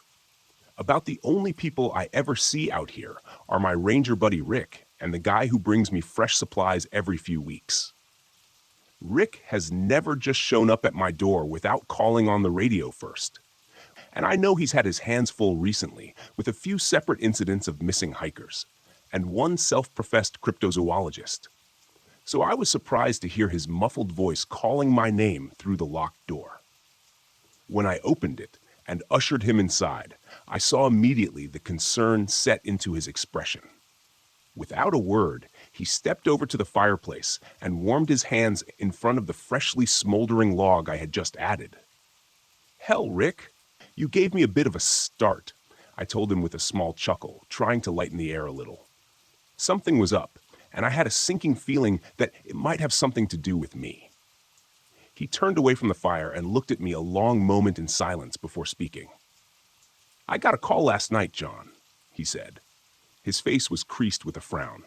I couldn't tell whether it was one of worry, muted anger, or maybe a combination of both. "Oh, yeah?" I replied, trying to keep the tone as casual as I could. He pulled the wool cap off his head and ran a hand over it, smoothing out his short, neatly trimmed hair. "Yeah, so did a few other rangers, apparently." I nodded and took a sip from my coffee, feeling more uncomfortable by the moment. "What about? What do you think was about me?" He pointed at me with his cap. "You've attracted someone's attention with your little stories you've been posting online." "My stories? What stories?" I said evenly, feigning innocence. I hadn't discussed these posts with Rick since I started updating them. Sure, we chatted about the possibility of me doing some in the past, but I hadn't told him that I'd actually written them. As far as he knew, I was just blowing smoke. My palms began to sweat, despite the fact that my cabin's internal temperature was probably in the low 50s, even with the fire in the hearth. I'd been so sure that there was no way the NPS or the agency or anyone else could figure out who'd been writing these posts. I didn't stop to consider that they didn't need to figure it out themselves. All they needed to do was start poking around at the Rangers in various areas. See, there's no way that anyone who wasn't intimately familiar with this area could have identified it just by the details I'd given. I'd even made sure to change the names of places and alter the descriptions of some of the events a little, just to try to make it that much more impossible for anyone to figure out who exactly or where I was. In retrospect, my mistake was obvious. If I was trying to identify the source of these posts, I'd probably go directly to the Rangers who knew the territory even better than I do. I made the mistake of thinking that my friendship with Rick was strong enough for him to look the other way, to cover my ass. See, the Witch's Lodge isn't really known by that particular name around here. I just made that up as an alias for its real one.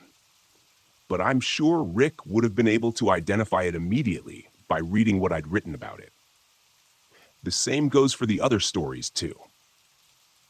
And I'm also pretty sure that the other Rangers would be able to recognize them for what they really were. Now that I'm really thinking about it, shit, I fucked up good this time. Okay, so here's the deal. There are things that happen out here, more than I've told anyone about, more than I was ever planning on alluding to in these posts. Things that they do out here, and things they definitely do not want anyone to know about. I thought I was being so clever by sharing this with you all and disguising the details enough that they couldn't be deciphered and traced back to me. Shit. Rick tilted his head at me and gave me one of those looks that told me he wasn't in the mood for any games right now. You know the stories I'm talking about, John, he said in a flat tone. The ones that I've told you time and again were a bad idea. The ones that I told you were going to get you into trouble. I tried to shrug it off, downplay it. Hell, they were just a few stories on the internet, Rick. I was just having a little fun. Gets lonely out here. We go stir-crazy sometimes. You know that. Yeah, well, these little stories have stirred up trouble for us both, he said, settling his hat on the chair and turning away from me, back towards the fireplace. They know who wrote them. They know who you are. I just stood there in shocked silence, mouth hanging open as I stared at my friend's back. Sudden comprehension flooded my thoughts. My eyes grew wide. You told them? I asked, stunned. How could I have been so naive? Rick had a job to do. We all had jobs to do out here. We all had people we answered to. We all knew the score. He didn't turn to face me, but I could see his head fall a little in resignation. His face was probably twisted up in frustration at my recklessness, at the position I'd put him in, if I had to guess. I hope there was a little regret there, too. I'd like to think that our friendship had been real enough. What did you expect? That they'd just look the other way again? This isn't the first time you pulled this shit, John, he said, glancing over his shoulder at me. I could see the darkness in his eyes in that brief moment, the resolve that had turned his features to stone, and I knew what was coming. The crackling of the flames from the fireplace almost covered the quiet sound of a fastener being unsnapped, but not quite. He was quick, but I had the advantage. Before he even had the chance to spin around to face me, my magnum was out of its holster and thundering with unimaginable violence in the small confines of the cabin. The air filled with acrid smoke, and the after-image of the muzzle flash glowed in my eyes, superimposed over the dim firelight. Rick staggered to his left, his own handgun falling to the floor, as he reached up to clench the blackened hole in the chest of his jacket, which was now already growing red from the terrible wound beneath. He looked up at me, and I could see the realization in his eyes of what had just happened. He reached out to steady himself against the mantel, gasping for breaths that now had a horrible wet rattle to them. "I'm sorry, Rick," I said, grabbing my pack from beside the door and slinging my rifle over my shoulder with trembling hands. "I screwed it all up. I'm sorry about all this." He didn't hear me, though. He had slumped to the floor and now stared vacantly at nothing, his blood pooling and spreading from beneath him across the wooden planks. He was gone. That was this morning. I took off out of my cabin as quickly as I could and strapped my pack onto the snowmobile. Within a couple minutes, I was speeding along the northern trail away from my cabin and in the direction of the decommissioned ranger station. I had killed my friend. He would have killed me if I hadn't acted first, I know, but that doesn't change anything. I've never used my gun to kill anything, man or beast. It was almost something that was there if I needed it, like a security blanket. But I never really thought I'd have to pull the trigger on anything. Shit. I've made a mess of this whole thing. I thought it was all over for me when I skirted a little too close to the edge back in Montana. But fortune had smiled on me, and the powers that be decided to give me another chance then. There wouldn't be another pardon for me this time. I'm sitting here in the back room of the old ranger station. I've concealed my snowmobile around back, covered by a tarp and whatever snow I could throw over top. It's starting to snow again outside, so I'm hoping that my tracks will be obscured before too long. Maybe it will buy me some time, just enough time to get some of this out there. To allow me to post some of the truth, I have no delusions about my capabilities. I'm just a caretaker. My training was cursory at best. I'm certainly no match for their teams. My real name, is John Wright. I do actually work for the U.S. government, but not for the National Park Service. At least, not really. I'm not going to name the organization that I work for, not because I'm afraid that they'll find out it's too late for that now, but because the Raptor AI protocols will identify and censor this entire post before it has a chance to proliferate if I do. Once the post gets out and starts bouncing around to various servers, it's much more difficult for them to make it go away. My job here is mostly what I've told you. That part's true. But that's mostly just busy work. My cover, if you will. Primarily, I'm responsible for keeping an eye out for trespassers who wander a little too close to their facilities, or things that have escaped from them, or unintended byproducts of whatever the fuck they're doing in there. I don't really know what goes on under the mountain, and I'm sure I wouldn't understand it even if I did. What I do know is that I'm pretty sure those cars that just appear out of nowhere, hundreds of miles from anywhere they have any business being, are from one of those byproducts. The shades. Hell, I don't know. Escapees, maybe. I don't even know what I hope to accomplish by writing all this right now.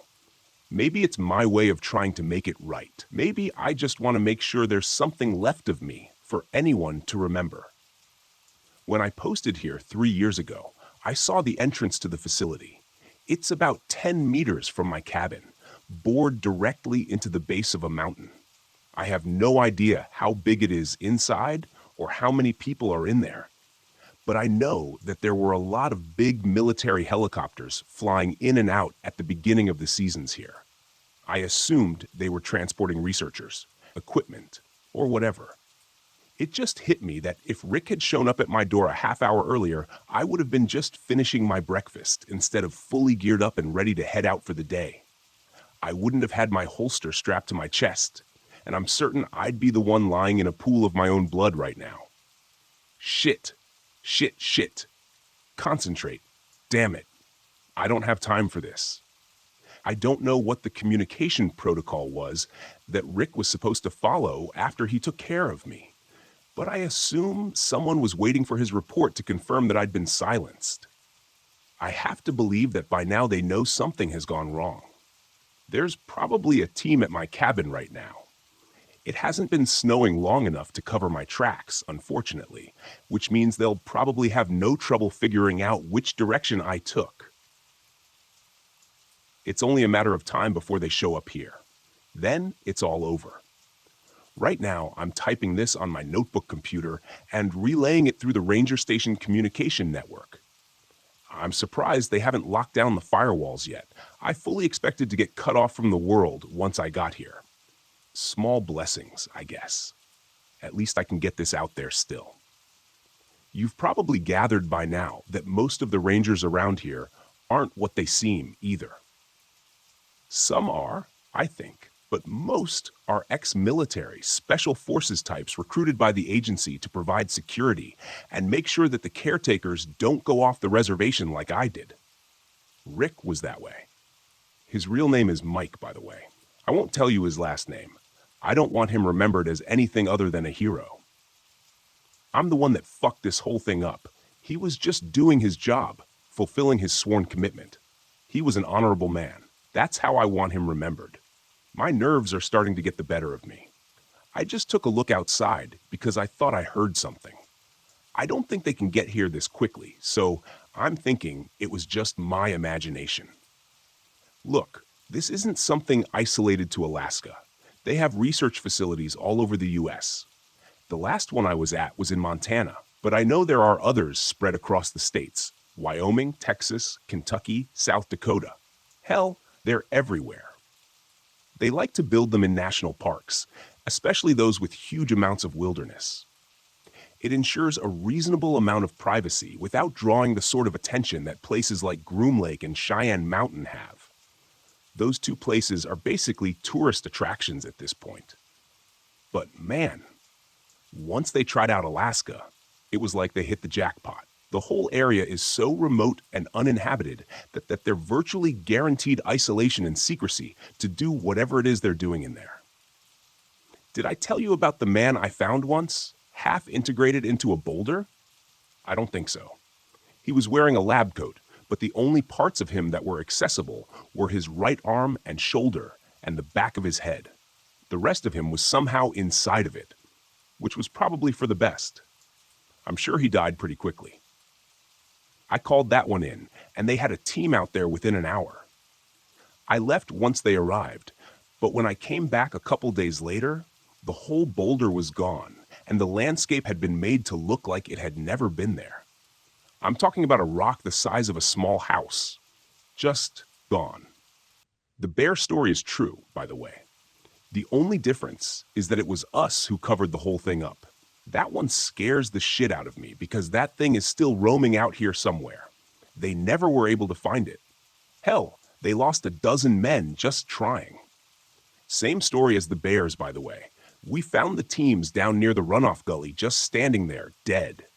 You've never seen a nightmare until you've seen 12 armed corpses just frozen in place. By the time we found them, they weren't much more than gray skins stretched over tight skeletons. But there they stood, looking like some goddamn zombie army out of a horror movie. I saw it once, I think, the thing that did it. It was about the size of a tall, thin man, but the shape was all wrong.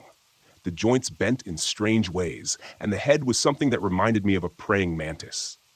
It was covered in black and gray mottled skin that looked sort of like scales, but not quite. I don't know. I'm just a caretaker. I came across it while out making my rounds one day. It was clamped onto the back of one of those big grizzlies, arms and legs wrapped around it like it was some sort of monstrous insect or something. The bear was just standing there, making the most god-awful screams you've ever heard, like it was being burned alive or something. But it wasn't moving. It was just standing there, perfectly still, while this thing did whatever it was doing. Feeding on the bear, somehow, I guess. I hid behind a tree and nearly pissed myself.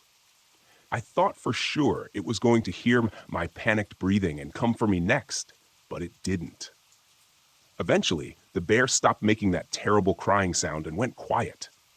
A few minutes later, this thing unwraps itself from around the grizzly, takes a few steps toward a big pine tree, and just vanishes. Only, it didn't really vanish. I nearly stepped out from behind the tree to take a closer look at the bear when I realized it was still looking at that thing. Only its skin had camouflaged itself perfectly into the background, taking on the exact coloring and pattern of the snow-covered pine. I mean, perfectly. The only reason I was able to see it was because part of it, one of its appendages, I think, was still slightly protruding away from the tree. It was this break in the shape of the tree that caught my attention and probably saved my life. I must have stood there for another hour before it finally took a step away from that tree, its surface returning to the black and gray splashes of color. When it moved, it was like a stalking spider, slow and deliberate, graceful and ungainly all at the same time. It was a fucking nightmare, is what it was. It took a few steps closer to the bear, like it was trying to figure out whether this was some sort of new prey or whether it was something already used up, like it had forgotten about it and was just looking for its next meal. After that, it glided down the trail without a sound, thankfully in the opposite direction of my hiding spot. I waited another hour before daring to move an inch. And when I did, I hauled ass back to my cabin, locked the door, and radioed the whole thing into Mike. They sent a team out, but never found anything other than the bear, which they very quickly made disappear. While I'm sharing my sins, by the way, the real rangers, the ones that originally found the dead bears and reported it to the NPS, well, you won't find them anymore. There were 3 of them that worked with the researchers, just like I said in my story. But a week after the researchers left, all 3 of those rangers somehow wandered off trail during a snowstorm and died of hypothermia. Yeah, right. Hypothermia. You'd think that the agency could at least use a little imagination when they come up with these stories. I know this whole thing took a sudden sharp right turn on you guys, and I'm sorry about that. I'm out of time, though. No more time for pretexts or lies. The bottom line is, you're better off staying out of the parks. Go see a movie. Go for a drive. Play video games. Whatever. I suppose even state parks are probably safe enough, but I wouldn't chance it. The shit I've seen. What they've done. Okay, I'm pretty sure that wasn't my imagination that time. Time to upload the post. If I'm mistaken and I have more time, I'll just send an update. But I want to make sure this gets out there before they stop it.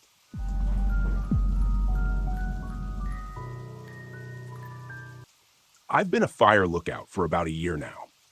I spend most of my life alone in a small, window-lined, one-room shack atop a steel and wood-frame tower in the middle of the Great Smoky Mountains National Park.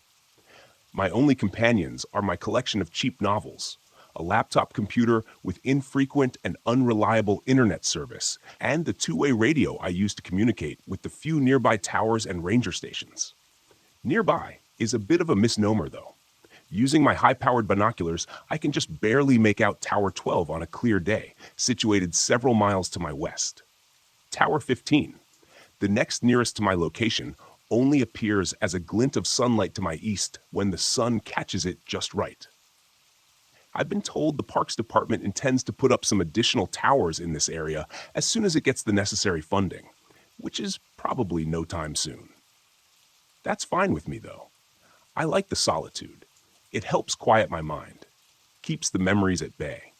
Mostly, I occupy my days either with simple maintenance in and around the tower or scanning the dense trees all around me for any signs of trouble.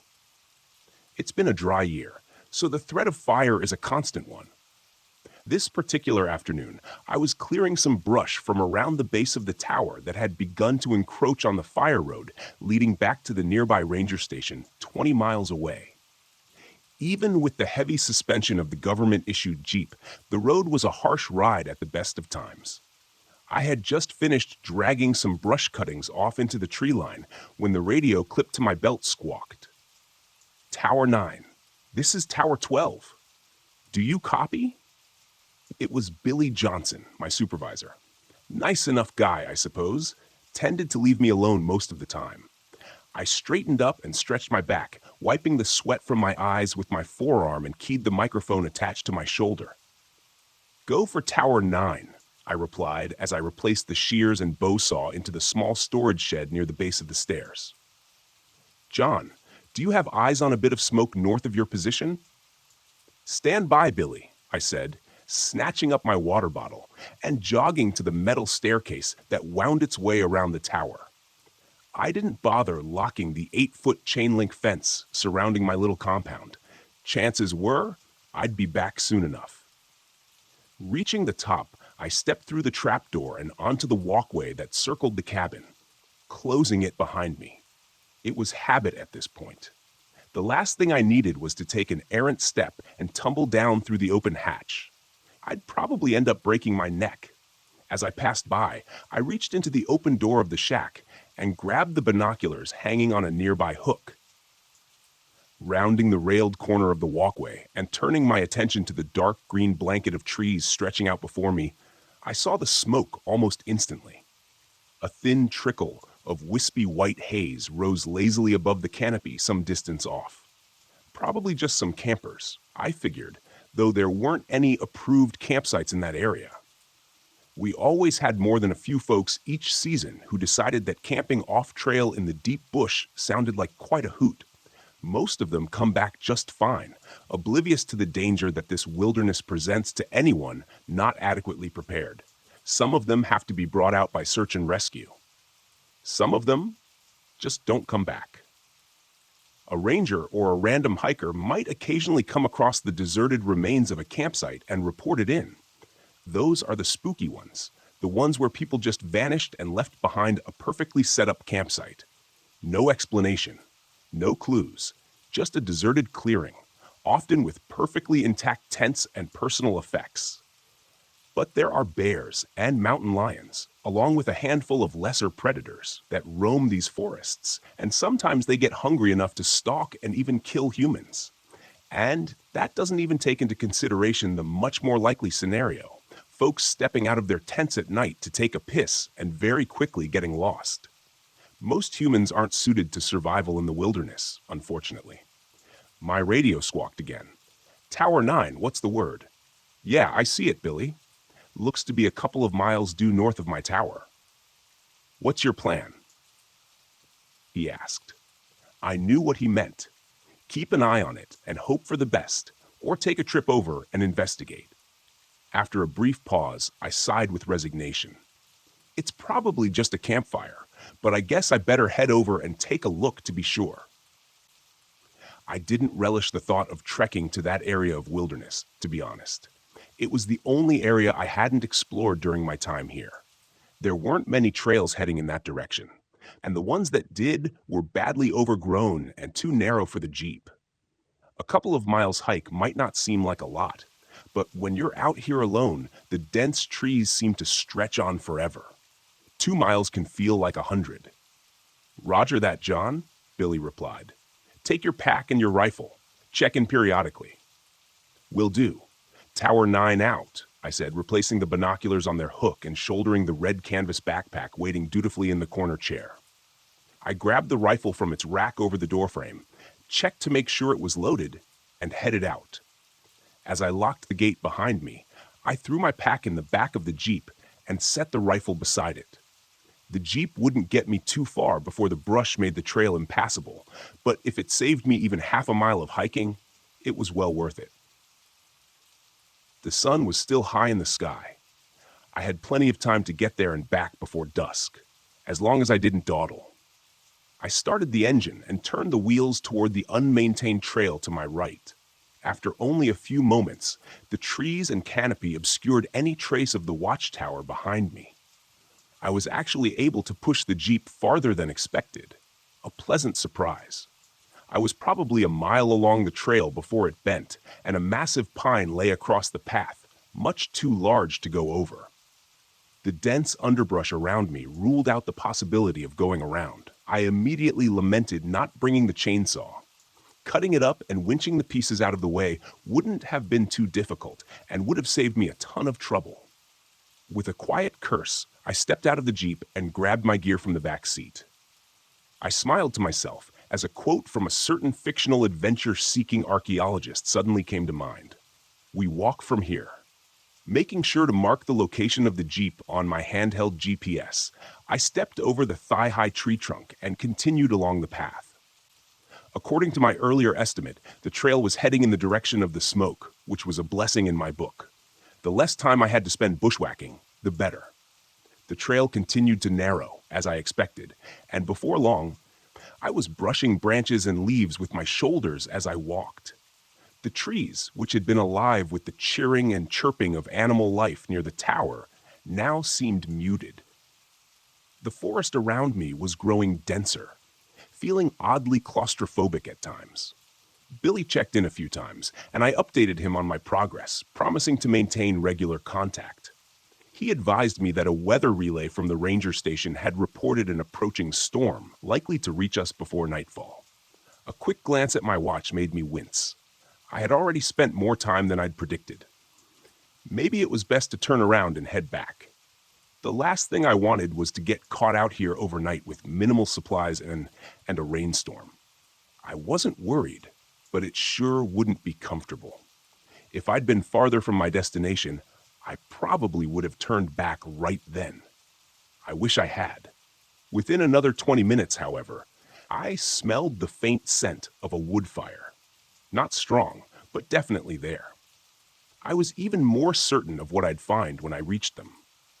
When I stepped out of the now almost non-existent trail, I found myself in a sparsely treed area amidst a dozen or so wooden shacks, and I halted in surprise. I had reached the base of a hilly rise covered in heavy forest, and these old, forgotten cabins looked like they had belonged to some sort of small settlement. Perhaps an old logging camp, I thought. I didn't know this place even existed, and made a mental note to research it when I got back to my tower. I keyed the microphone. "Tower 12, this is John. Do you copy?" Billy replied, his voice staticky and distant. "Hey, John, Tower 12, what's your status?" I frowned and looked around at the towering trees all around me. I suppose I was asking more out of the portable radio than was reasonable. I was lucky I still had any signal at all.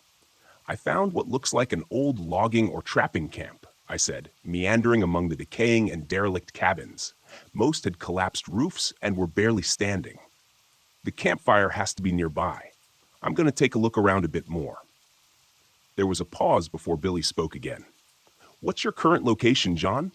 I glanced at my handheld GPS and relayed my position. Another pause. "John, I think you should probably just turn back. Come back, okay? You don't have many more hours of daylight left, and that storm looks like it's getting worse." Something in his voice sounded off, but I couldn't quite place it. Nervous, maybe? I couldn't blame him. My safety was his responsibility, and the idea of one of his lookouts being caught out in a storm overnight probably didn't sit well. Coincidentally, it didn't sit well with me either. "You may be right, Billy," I replied, turning around and casting my eyes over the area. "I'll just head." I stopped as my eyes caught sight of a bright yellow nylon tent just beyond the last of the structures. "Repeat your last, John." "I didn't get that." "Stand by." "Tower 12, I said absently, making my way toward what I now realized was a small cluster of 3 modern tents situated around a central fire ring. The fire had been completely extinguished, but the embers still smoldered lowly, the source of the smoke. I looked around for the campers. Nothing. No one in sight or earshot. Sleeping bags and electric lanterns were still inside the tents, though I couldn't find any backpacks or supplies. "Hello?" I called out, turning in a circle. "I'm with the Forest Service. Is anyone here?" Nothing, just the muted echo of my own voice. I was about to dump some dirt on the remaining embers of the campfire and call it a day when I noticed the narrow footpath leading toward the slope. In the soft dirt were clearly recent footprints heading away from the camp. I keyed the mic again. "Tower 12, this is John. I found the source of the smoke. It's a campfire, all right?" "Nothing to be concerned about," Billy answered almost immediately. "Roger that, John. Head back home." I paused a moment, curiosity pulling me toward the footpath. "I'll be heading back shortly, Billy. Just want to check something out first." "I wouldn't screw around out there, John," Billy replied, an edge to his voice. "Better head back now so you can beat the storm." His last sentence didn't exactly sound like a suggestion. Something had him rattled. I hesitated before answering. "Acknowledged," I said, knowing full well I was going to check out the path before heading back. Still, I didn't feel like arguing with my supervisor over something so small. Just a quick walk up that path, then I'd be on my way. This path was even less established than the one I'd been on earlier, but I could clearly see the campers' imprints in the dirt as I went. Before long, I emerged into a small clearing, eyes widening with yet another unexpected discovery. The rough-hewn timber that framed the entryway was set into the near vertical slope of the hillside before me. It created a dark tunnel entrance that had clearly been sealed off with a heavy iron gate many years ago, likely by the Park Service to keep inquisitive hikers from falling to their deaths in an old, abandoned mine shaft. So it had been a mining camp, not a logging one. I didn't know there were any mines near here. Hell, I wasn't even sure what they could have been mining for. Coal? Maybe gold? Did they even have gold mines in Tennessee? Who knows? Certainly not me. Clearly, regardless, now that gate stood wide on its hinges, the remains of a rusted chain and antique padlock lying in the dirt nearby. Hell, I couldn't just turn around and leave. One of these dumbass campers had decided it'd be fun to explore a closed and restricted mine entrance. This is Tower 12. This is John D. Reed. Billy probably wouldn't be happy that I'd continued my exploration after he told me to head back, but there was nothing to do about it now. I wasn't equipped or trained for any sort of cave exploration or rescue. The Rangers had very specialized teams for that sort of thing. But I could at least poke my head inside and see if there were any campers, or hear them, confirm if they went inside. No answer from the radio. I tried again, with the same results. I tried a different approach. Tower 15, this is John from Tower 12. Do you copy? I said into the radio. I figured I might be able to at least get Nathan's attention if I was out of range of Billy. Tower 12. There was a burst of static that sounded like it might have contained the hint of a human voice, but it was too distorted and distant to make anything out. There was only a moment of indecision before I made up my mind. I knew it was reckless going into the mine, especially when my supervisor believed I was currently on my way back to the tower. But I had this nagging intuition that something might be wrong with the whole situation. Maybe someone was hurt and needed help. I couldn't just leave them there, knowing that I might be their only chance of rescue. In retrospect, I should have turned back and called it in to the ranger station. They could have mobilized the search and rescue teams that specialized in cave rescues. I should have. But I didn't. I pulled my powerful LED flashlight from my pack, turned it on, and headed into the pitch-black darkness of the mine entrance. The walls and floor had been smoothly carved many years ago, which made my footing uneventful, and the tunnel itself was mostly a straight shot. Several times during the first few minutes, I turned back to watch the bright square of daylight at the entrance gradually shrink to a pinpoint of light. By the time I'd taken the first dogleg turn of the tunnel, I was in complete darkness. It was a very strange feeling, oppressive almost. At one point, I turned off my flashlight experimentally, but after only a few seconds, I quickly flicked it back on. In that short time, my heart had been pounding in my chest, and some primal fear had begun growing inside me. It took a moment to calm myself. The darkness was absolute. It was almost as if you could feel it pressing in on you. My footsteps seemed much louder than they should have on the dirt floor, and the air was growing cold and damp the further I went. After another 100 feet or so, the smoothly carved tunnel ended abruptly in a wall of rubble. I couldn't tell if it was a cave-in at some point, or if this was simply where the miners stopped digging and hadn't bothered to remove the debris. But either way, it certainly appeared to be the end of the line. And then I saw it. I almost missed it because of the way the light and shadows played over the head-sized rocks strewn before me. But when I looked closer, I realized I was looking at a ragged hole in the wall.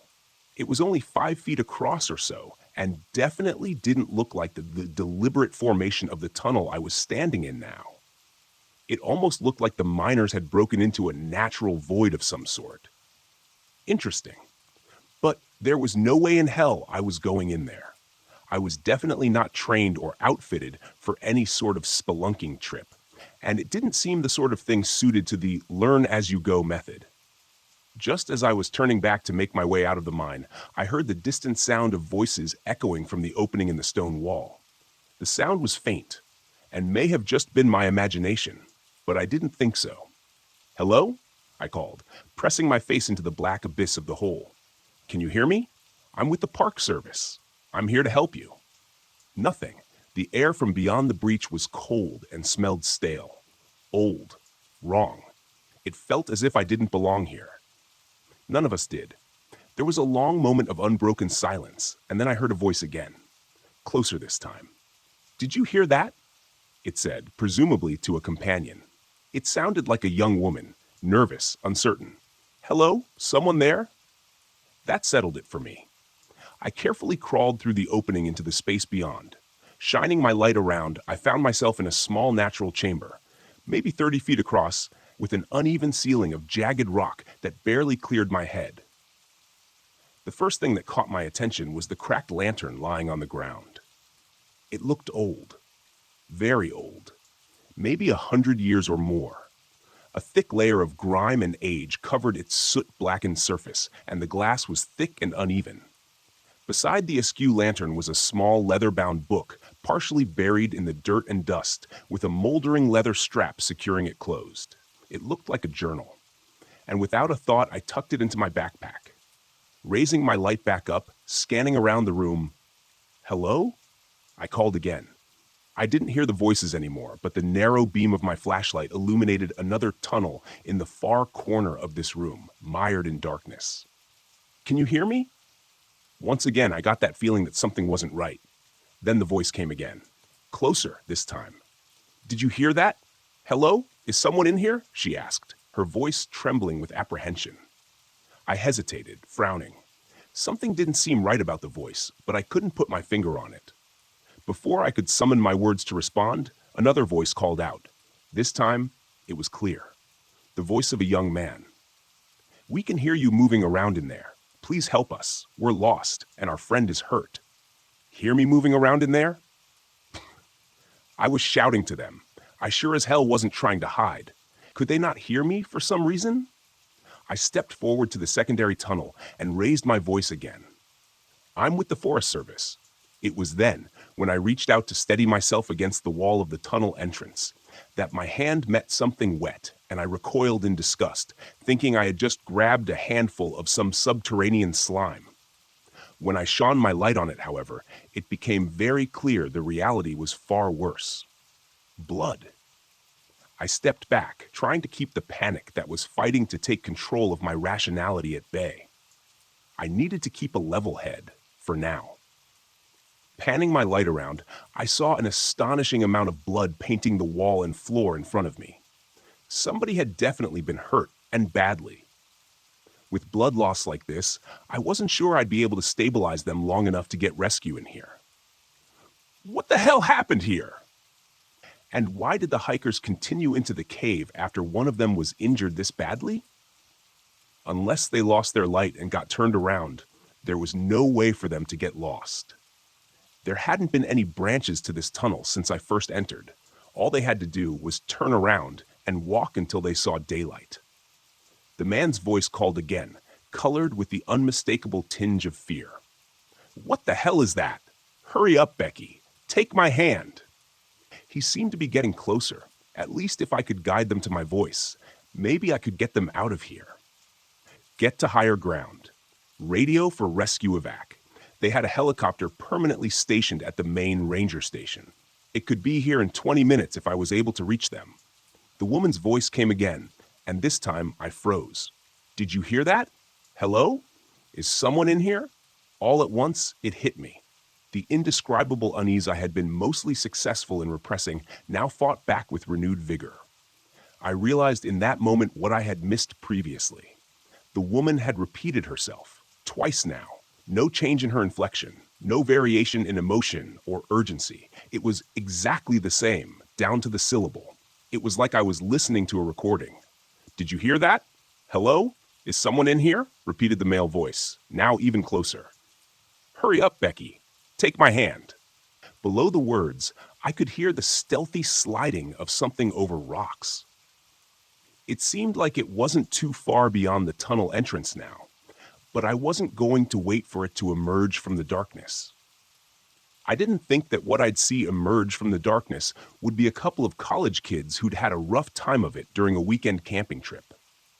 Allowing my panic to run free, I turned and threw myself through the cave breach and landed roughly on the flat stone floor of the mine shaft. Beyond skinning my hands to hell and banging my knee on a rock, scrambling my feet with a hiss of pain, I ran as fast as I could, not realizing until I finally burst into the waning light of the late afternoon that I had lost my rifle somewhere in that cave. It was darker than it was when I first entered the mine, and a quick glance to the sky showed the angry black thunderheads that had moved in, as promised, much faster than I had expected. I quickly swung the iron gate closed on screeching hinges and looped the chain between the bars as tightly as I could, securing it rather lamely with the hasp of a broken padlock. I stood there for a long moment, bent over with my hands on my knees, trying to catch my breath outside the mine entrance when I felt the first drops of the coming storm on the back of my neck. I straightened and looked through the bars of the gate into the ominous darkness beyond, realizing how ridiculous my barricade really was. It wouldn't do much good if something tried to get out, but at least it made me feel a little bit better. Until I heard the voice echoing from the mine shaft. Peh, getting closer. It was unmistakable. Uncanny. Hello, can you hear me? I'm with the Park Service. I'm here to help you. By the time dawn arrived the next morning, I had climbed down from my temporary shelter in the low boughs of the red cedar and tried to work out all the painful kinks from my stiff shoulders and neck. The night had not been kind to me, but I was alive, which is more than my fiercest mind expected after yesterday. The night had been harrowing. There was no better word to describe it. The rain hissed among the trees and stung exposed skin angrily, driven by the banshee wail of the wind rushing through the forest, accentuated by the chaotic flashing of lightning and the heart-stopping crack of thunder. Because of this relentless chaos, it's difficult to say with any certainty. But throughout the night, I thought I heard something large trying to move stealthily in the forest near my shelter. I say, trying, because it felt like whatever stalked through the underbrush was more at home in the unnatural, Stygian gloom of a cave than under the watchful eyes of nature. Of course, it could just as easily have been my imagination. In the first dim light of dawn, as it started to illuminate the sodden and dripping forest, I spent the better part of 20 minutes straining my eyes with every ounce of concentration as I scanned the gray woodlands around me. I was only 10 feet or so above the ground, but there was no way I was going to step foot from my hide until I was absolutely certain that I was alone. Once I was satisfied I was alone for the moment, I climbed down to the muddy ground. I tried the radio several times through the night and into the morning, but wasn't able to get even a burst of static that might indicate someone trying to respond. A combination of the storm and interference from the trees worked against me. My first thought was to get back to my Jeep as quickly as possible and run every drop of gas out of its tank, trying to get as far away from this place as I could. When I checked the GPS to see how close I was to its marked position, however, I found the unit unresponsive, with a disastrous crack across the screen that seemed to mock my dismay, probably caused by my less than graceful scramble from that damned cave. A rifle, no radio, no GPS. Perfect. I still had a compass and the rising sun to guide me, though, and that was something. I was only a couple miles from my tower, which should have been somewhere due south of where I stood. I knew that once I got close, I should be able to either find the service road or the tower itself, so there wasn't much danger of getting myself lost, at least. It was a small comfort, but one I gladly took. I moved through the trees and undergrowth with more speed and recklessness than I probably should have. An ankle broken by an errant misstep would have been bad news. Still, even though I hadn't heard or seen anything of my late-night visitor, I couldn't help but feel I was being watched.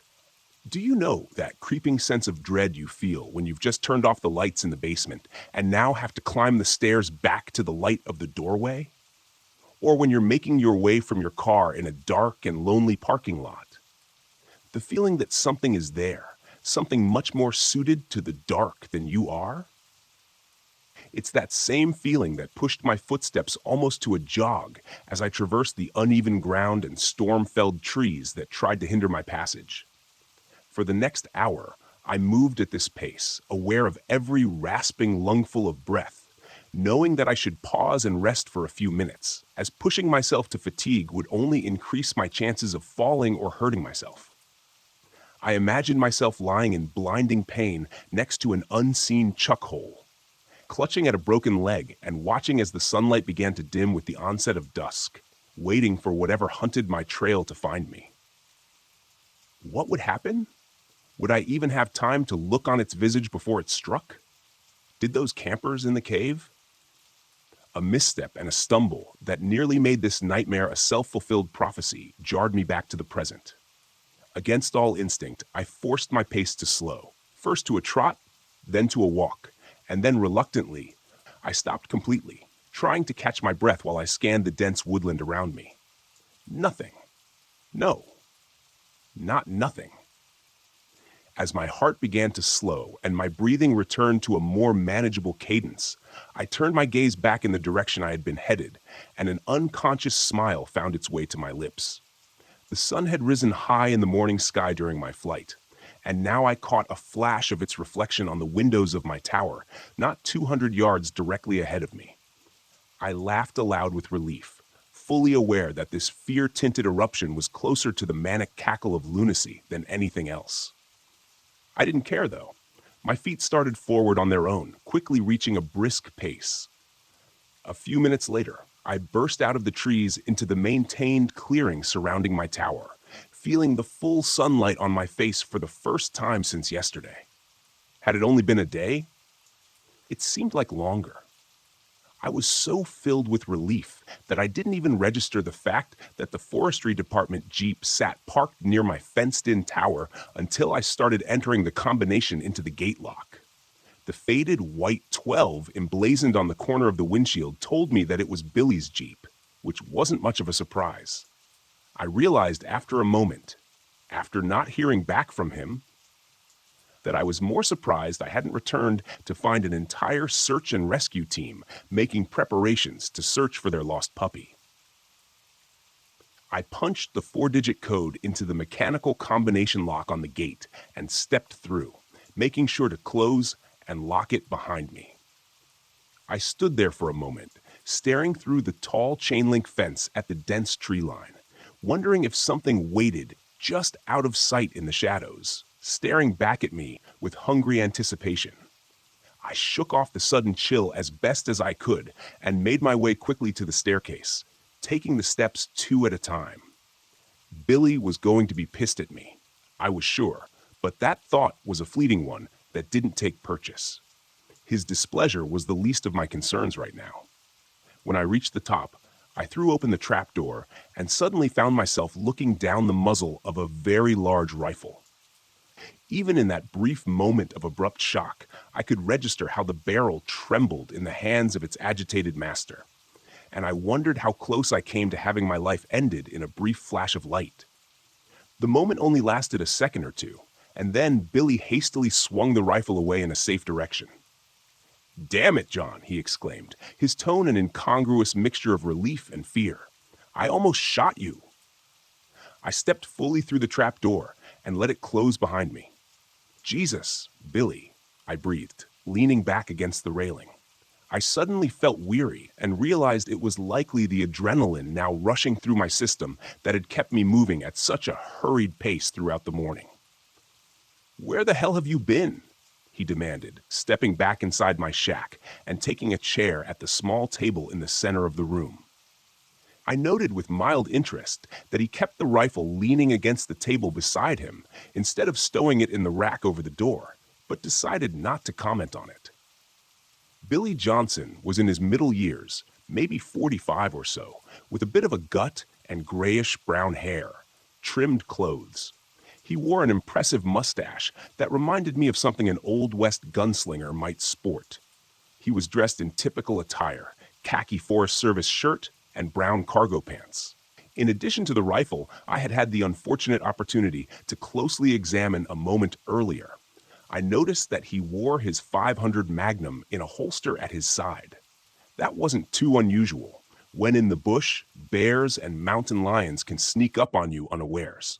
Having a hand cannon within easy reach goes a long way toward taking the fight out of them if necessary. It was a little unusual for a drive over to another tower, I suppose, but not exceptionally so, given the circumstances. I took the opposite chair, dropping my pack to the floor next to me. I realized my legs were still shaking anxiously and placed my hands on my knees to try to calm them. He was trying to deflect, but he was horrendously bad at it. He knew something. I was sure of it. "You know where I've been," I replied, gambling on instinct.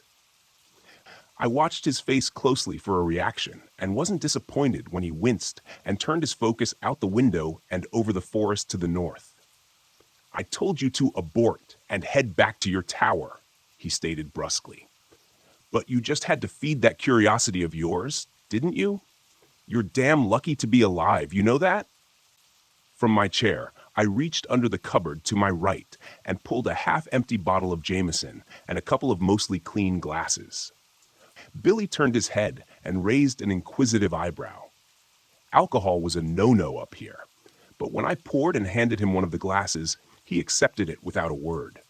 I took a pull from the other. "It's my own damn fault, I suppose," he continued, turning back fully to me. "It's been so long since anyone's even thought of Camp LeClaire that it didn't even click for me when you told me where you saw the campfire." I took another drink and then poured a bit more of the whiskey. "Camp LeClaire," I repeated. "That old mining camp?" "Logging camp, actually," he corrected me. "The mine was there long before the East Atlantic Logging Company set up out there. Nobody knows who dug it. Hell, nobody even knows when it was dug, a long time before the 19th century at least. Camp LeClaire was established in 1872, and the mine was old even before that." He looked at me in earnest for the first time since I'd returned and frowned. "You look like hell, John. Got caught in the storm, I'm guessing. Hell of a storm." I only raised my eyebrows as if to say, "What an understatement." Billy nodded knowingly and took another swallow. "Did you find the campers at least?" I shook my head and turned to look out the window to the north, where I could almost envision the black void of that mine entrance staring back at me. "No," I said softly. "I tracked them to the mine but lost them in the cave." I jumped when Billy's glass hit the floor, and he was out of his chair before I even realized it. Billy hadn't moved from his seat, but now both hands were splayed on the table before him as if to steady himself. His pale blue eyes were wide and fixed on me. "You went into the cave?" he said, a sudden and horrifying realization dawning on him. It was then I realized my mistake. He hadn't known. He thought I had just discovered the camp and the mine, and then got caught in the storm overnight. A close call, but nothing that couldn't be undone. "Yeah," I replied, nodding slowly, deliberately. "Yeah, I went into that cave looking for the campers. The gate had been cracked open already. I'm not sure by whom or when." I leaned forward in my chair and stared hard at him. "Billy, there's something in there. I think it got those campers. I think it followed me out." Billy Johnson's face had gone white then, and I thought for a moment he might pass out. He scooped his glass up from the floor with numb fingers and poured himself another splash of whiskey, downing it in one gulp. When he spoke again, it sounded far away and distant. "Utami," he muttered. "That's what the Chickasaw called it, and they were here long before we ever were. Blur is what the white man called it, among other names, Kuatami." He nodded. "False brother, lying man, something like that. Hell, I don't know. What do I look like, a translator?" "It means bad," he continued. "No matter what language you speak, it means something's out there that isn't supposed to be, something that was locked away a long time ago and forgotten." It was then that he stood and grabbed his rifle, as if suddenly remembering something. "I need to get back to my tower and make a call now." I gestured to the radio base station sitting patiently on the table near the door. "Why not use mine?" Billy shook his head. "Sorry, John. It doesn't work that way. Special phone, special number. I just hope I'm not too late. I started to stand. I'll go with you, I said. He pointed a stern finger at me and narrowed his eyes. No, you stay here, strap on your handgun, and make sure it's loaded. His voice was calm, almost cold, and didn't leave much room for debate. Still, I had no desire to stay alone with whatever this angler thing was roaming around out here. Billy, I can go with you. I can help. I started to argue, but it was quickly cut off when he took a menacing step toward me. And I realized quickly how much I'd underestimated him because of his normally easy manner. You will stay in your goddamn tower, and you will follow orders, he roared. I took an unconscious step back and reclaimed my seat, only managing a shaking nod in agreement. He took a trembling breath, pointed at the radio, and said in a slightly less terrifying tone, "And keep that thing on. As soon as I'm back at my tower, I'll radio you with updates." A moment later, he was gone, and the trapdoor slammed shut behind him. I stood and retrieved the Pelican case from under my cot. Inside was the same model of .500 Magnum revolver that Billy had been wearing, heavy and cold in my hands. I loaded it and belted it on the leather holster, feeling the reassuring weight tugging at my waist. "John?" I heard Billy call from below. I went outside to the walkway, leaning over the railing. He was standing beside his Jeep, 50 feet below, shielding his eyes from the bright sunlight as he looked up at me. "Make sure to keep everything locked. I'll come back for you," he shouted. I raised a hand to him and slid the latch shut on the trapdoor with my toe. I turned back into my shack as I heard Billy's Jeep fire up, and a moment later, it drove off down the rough service road toward his tower. I glanced back to the north, to the place where I had first seen the campfire smoke rising the day before, and suppressed a shudder. I was alone again, safe in my tower and armed, but alone. Abruptly, like an unexpected wave of nausea, the feeling that I was being watched washed over me with a chill, making the hairs on the back of my neck stand on end. I looked back over my shoulder to where Billy had been only a minute before, but saw only the rough service road and dense, impenetrable tree line beyond. That's probably just my imagination, but the feeling didn't diminish, and with every passing breath, I was more and more certain that there was something nearby, just out of sight, standing stone still in the gray-green foliage, waiting. I stood there a long moment, eyes straining for any hint of movement or alien shape among the shadows. But if there was, my human eyes weren't sharp enough to pick it out. I stepped back through the open doorway of my shack and dropped down into the chair again, my eyes catching the bottle of whiskey before me. I was tempted to pour another drink to help settle my nerves, but I could already feel the tickle of a buzz at the edges of my mind from what I'd already drunk, and quickly decided that was the last thing I needed for my reflexes and awareness to be dulled right now. I'd made more than one poor decision in the last 24 hours, and I didn't think adding another to the pile was such a great idea. Grabbing the bottle, I screwed the cap back on and reached to return it to the sparse cover to my right. As I did so, my boot caught my pack, knocking it over. Without a thought, I reached down to move it out of the way, and then remembered the old weather journal tucked inside the front pocket, the one I'd found in the cave. I reached into the unzipped front pocket. For a frustratingly alarming moment, my searching hand couldn't feel anything in the compartment, and I feared that I'd lost it in my chaotic escape.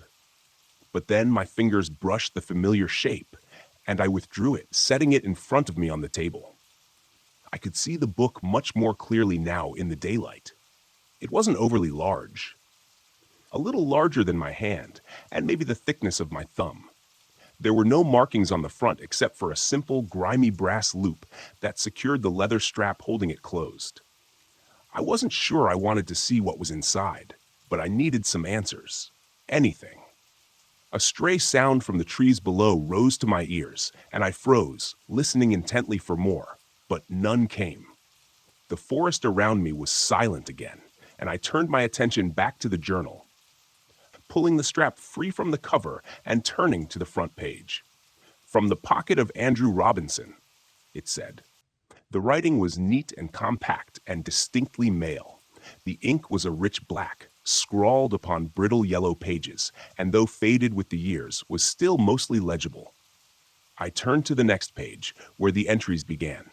I felt as though I had dropped into his account midway, as though this was just the latest in a series of journals that Andrew Robinson had been keeping. 23rd July, 1891. After nearly a week of hard overland trekking, we reached the abandoned camp late this afternoon, exactly where the old trapper said we would. Sequoia Arpani, tracker, has once again astonished me with his overland navigation skills. I must admit I was skeptical at the Yar in the old tavern, spun the crowded confines of the common house in Dun Creek, especially after I smelled the liquor on his breath. But the professor never gathered a moment. The man's instincts for reading human character are absolutely singular. The camp looks to have been abandoned, and I have to admit a certain unease as we inspected the rough cabins. There isn't a soul to be found, and it looks years abandoned, yet everything stands as if awaiting the loggers' return at any moment. Strange. 24th July, 1891. Our small troop, both intrepid adventurers, made camp in the center of LeClaire last night. Those cabins likely would have been more comfortable, but I doubt any of us would have felt at ease intruding upon them. Richards laughed it off when someone mentioned how peculiar it was that the loggers had departed in such a hurry that they abandoned their personal possessions. But I could see in his eyes that he felt it odd as well. Sequoia, our ever-courageous and solid guide, seemed ill at ease and unusually withdrawn, refusing all conversation and only responding in queries with quiet grunts. Something of concern hides behind his eyes, though, and I wonder what it is. Only the professor seems unmoved by the unusually still atmosphere of this place, and his typical infectious positivity keeps working at our unease, keeping it from expanding beyond its current state. Today, we spent much of the day exploring the area surrounding Camp LeClaire, and the sunlight was nearly spent when Dobson burst back into camp with news of his discovery. We all of us raced at a moment's notice behind him as he led us along an ill-used and nearly invisible footpath that led ever ascending upon the side of the northern rocky slope. When the path terminated, we were deposited before a truly curious sight, a barricaded tunnel entrance that had been bored into the rock face by some unknown hands. I suspect some sort of exploration tunnel or added dug-in search of precious ores, especially given the nation's more recent history with gold fever. The wooden barrier that had been roughly assembled from a hodgepodge of heavy timber beams was curious, and several of our group commented on it. But the professor dismissed the triviality, so the matter was dropped. It is far too late in the day to proceed any further, but we plan to penetrate the barricade and enter the tunnel in the morning. The excitement among the men is palpable. 25th July 1891. Sequoia is gone. He took his supplies and his prized Winchester rifle and fled sometime during the night like a phantom. This is a shocking blow to all of us, foreign to the professor, with whom the Pawnee tracker had partnered for a number of years across much of the eastern states. We have no explanation for his sudden desertion, and it sits unwell with the entirety of the group. The overall mood has darkened, I fear. Still, we must push onward. 25th July 1891 addendum. It took more than 2 hours of hard labor, but we were finally able to gain entrance to the mine shortly before noon today. Richards managed to get his boot caught between two heavy timbers as he stumbled forward, straining his ankle with a terrible cry. We feared it broken, but Dr. Franklin assured us that his bones seemed intact. Regardless, Richards was taken back to the camp, where he will convalesce while the rest of us make our entry. His part in our exploration has come to an end for now. We made our way in a single file through the added tunnel for some way before reaching its carved end. The light from our oil lanterns providing regrettably inadequate illumination over the rocky surroundings. When we reached the terminus of the mine tunnel, our hearts sank for a moment before the professor gave an exclamation of discovery and suddenly disappeared through a nearly hidden rift in the wall, surrounded by jagged rocks. We eagerly followed him through. careful of our footing as we went, and found ourselves in what I can only assume to be an accidental breach by the miners into a natural cave system. The air was chill and unmoving, but our excitement over this discovery laid any concerns or discomfort this may have caused. The professor directed us to set up a secondary camp in this new chamber, which we'll use as a staging point for further exploration. So, we spent the rest of the day bringing supplies for our main camp and constructing a smaller version in this moderately sized chamber. By the time we completed this endeavor, the efforts of the day precluded the start of the exploration until the group has had the opportunity to rest and replenish their energy. I feel I will sleep well tonight despite the anxious excitement buzzing around my mind. 26th July, 1891. Another shock. When we woke this morning, O'Connor is gone. The Irishman, who has ever been reliable and constant as the North Star, was assigned first watch last night. There is no trace of him, and no indication that he took any provisions or even his personal rucksack with him. I fear his natural inquisitiveness may have gotten the best of him and led him to explore the deeper caverns beyond our ad hoc base camp, for his lantern is the sole item that has gone missing with his person. The professor immediately rallied the rest of our small group, 7 in all now, and mounted a search for our lost companion. I tried to caution him against rushing into action, but he was not to be deterred. To my dismay, I was the sole man ordered to remain here at camp, whilst my companions took up their supplies and launched deeper into the cave system in the event young O'Connor returned in their absence. I was understandably disappointed, but grasped the logic of it well enough. I would loathe to think of O'Connor returning only to find us all gone, and then losing himself again, trying to find us. I shall endeavor to rest a bit. With luck, my companions will return before long with our lost compatriot. 27th July, 1891. I am at my wit's end, and I'm unsure how to proceed. It has been more than a day since the professor led the rest of the men in search of poor O'Connor, and I have felt their absence as keenly as I am aware of my own solitude in this cave. I've seen nothing of our missing companion or the party that delved deeper into the system yesterday morning, and I know their lanterns did not have sufficient fuel to carry them for this long without other means of illumination to guide their return. I fear they are hopelessly lost. I myself had to return to Leclerc for more lantern oil for my waning light. I must admit, with no little embarrassment and some reluctance, to my return to this dark place, which no longer carries any of its former adventurous excitement or fascination. It is now nothing more than a doorway into the deep places below the earth, where men were never intended to tread. But the growing apprehension is not the worst of it. The sounds, by heaven's grace, the sounds. I first became aware of them last night as I did my lantern and tried to set myself to sleep. At first, it was only an indistinct and muted echo, which may have been interpreted as nothing more than the distant whistle of wind or other natural sound distorted by the unique acoustics of this place. Then I heard the distinct tonal qualities that could only be a man's voice. I instantly rose and took my lantern, raising the flame and rushing to the entrance of the cave that swallowed my companions. There I stood, listening with such keen focus that I felt beads of sweat upon my brow. I would swear upon a holy book that it was the distant call of the professor himself, and I eagerly called back with as much fervor as I could summon, hoping desperately to guide them back to me. However, the instant I called out, the voices vanished, and I was met only with the suffocating silence of an open tomb. There I stood, straight as a sentinel, praying for a response from my friends. After several minutes of absolute silence, my thoughts began turning to dark things. I became painfully aware that anything beyond the weak cast of my lantern would be utterly invisible to me. But I, on the other hand, would be lighted as a beacon to it. I pushed these thoughts from my mind as forcefully as I could, inwardly chastising myself for seeing ghouls where none existed. I was about to call out again to my lost companions when I heard it. The voice came again, echoing from the claustrophobic abyss that lay before me, mired in the blackest darkness one could imagine.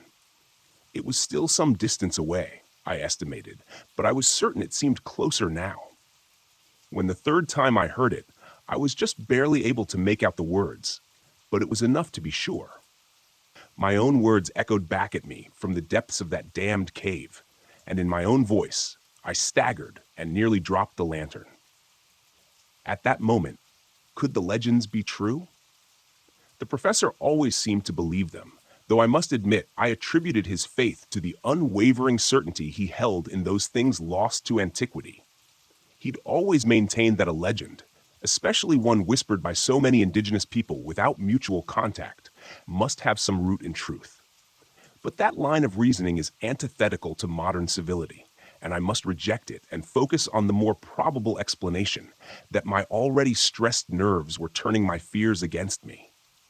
The voices must be those of my companions, lost in the dark, but near enough to hear their calls.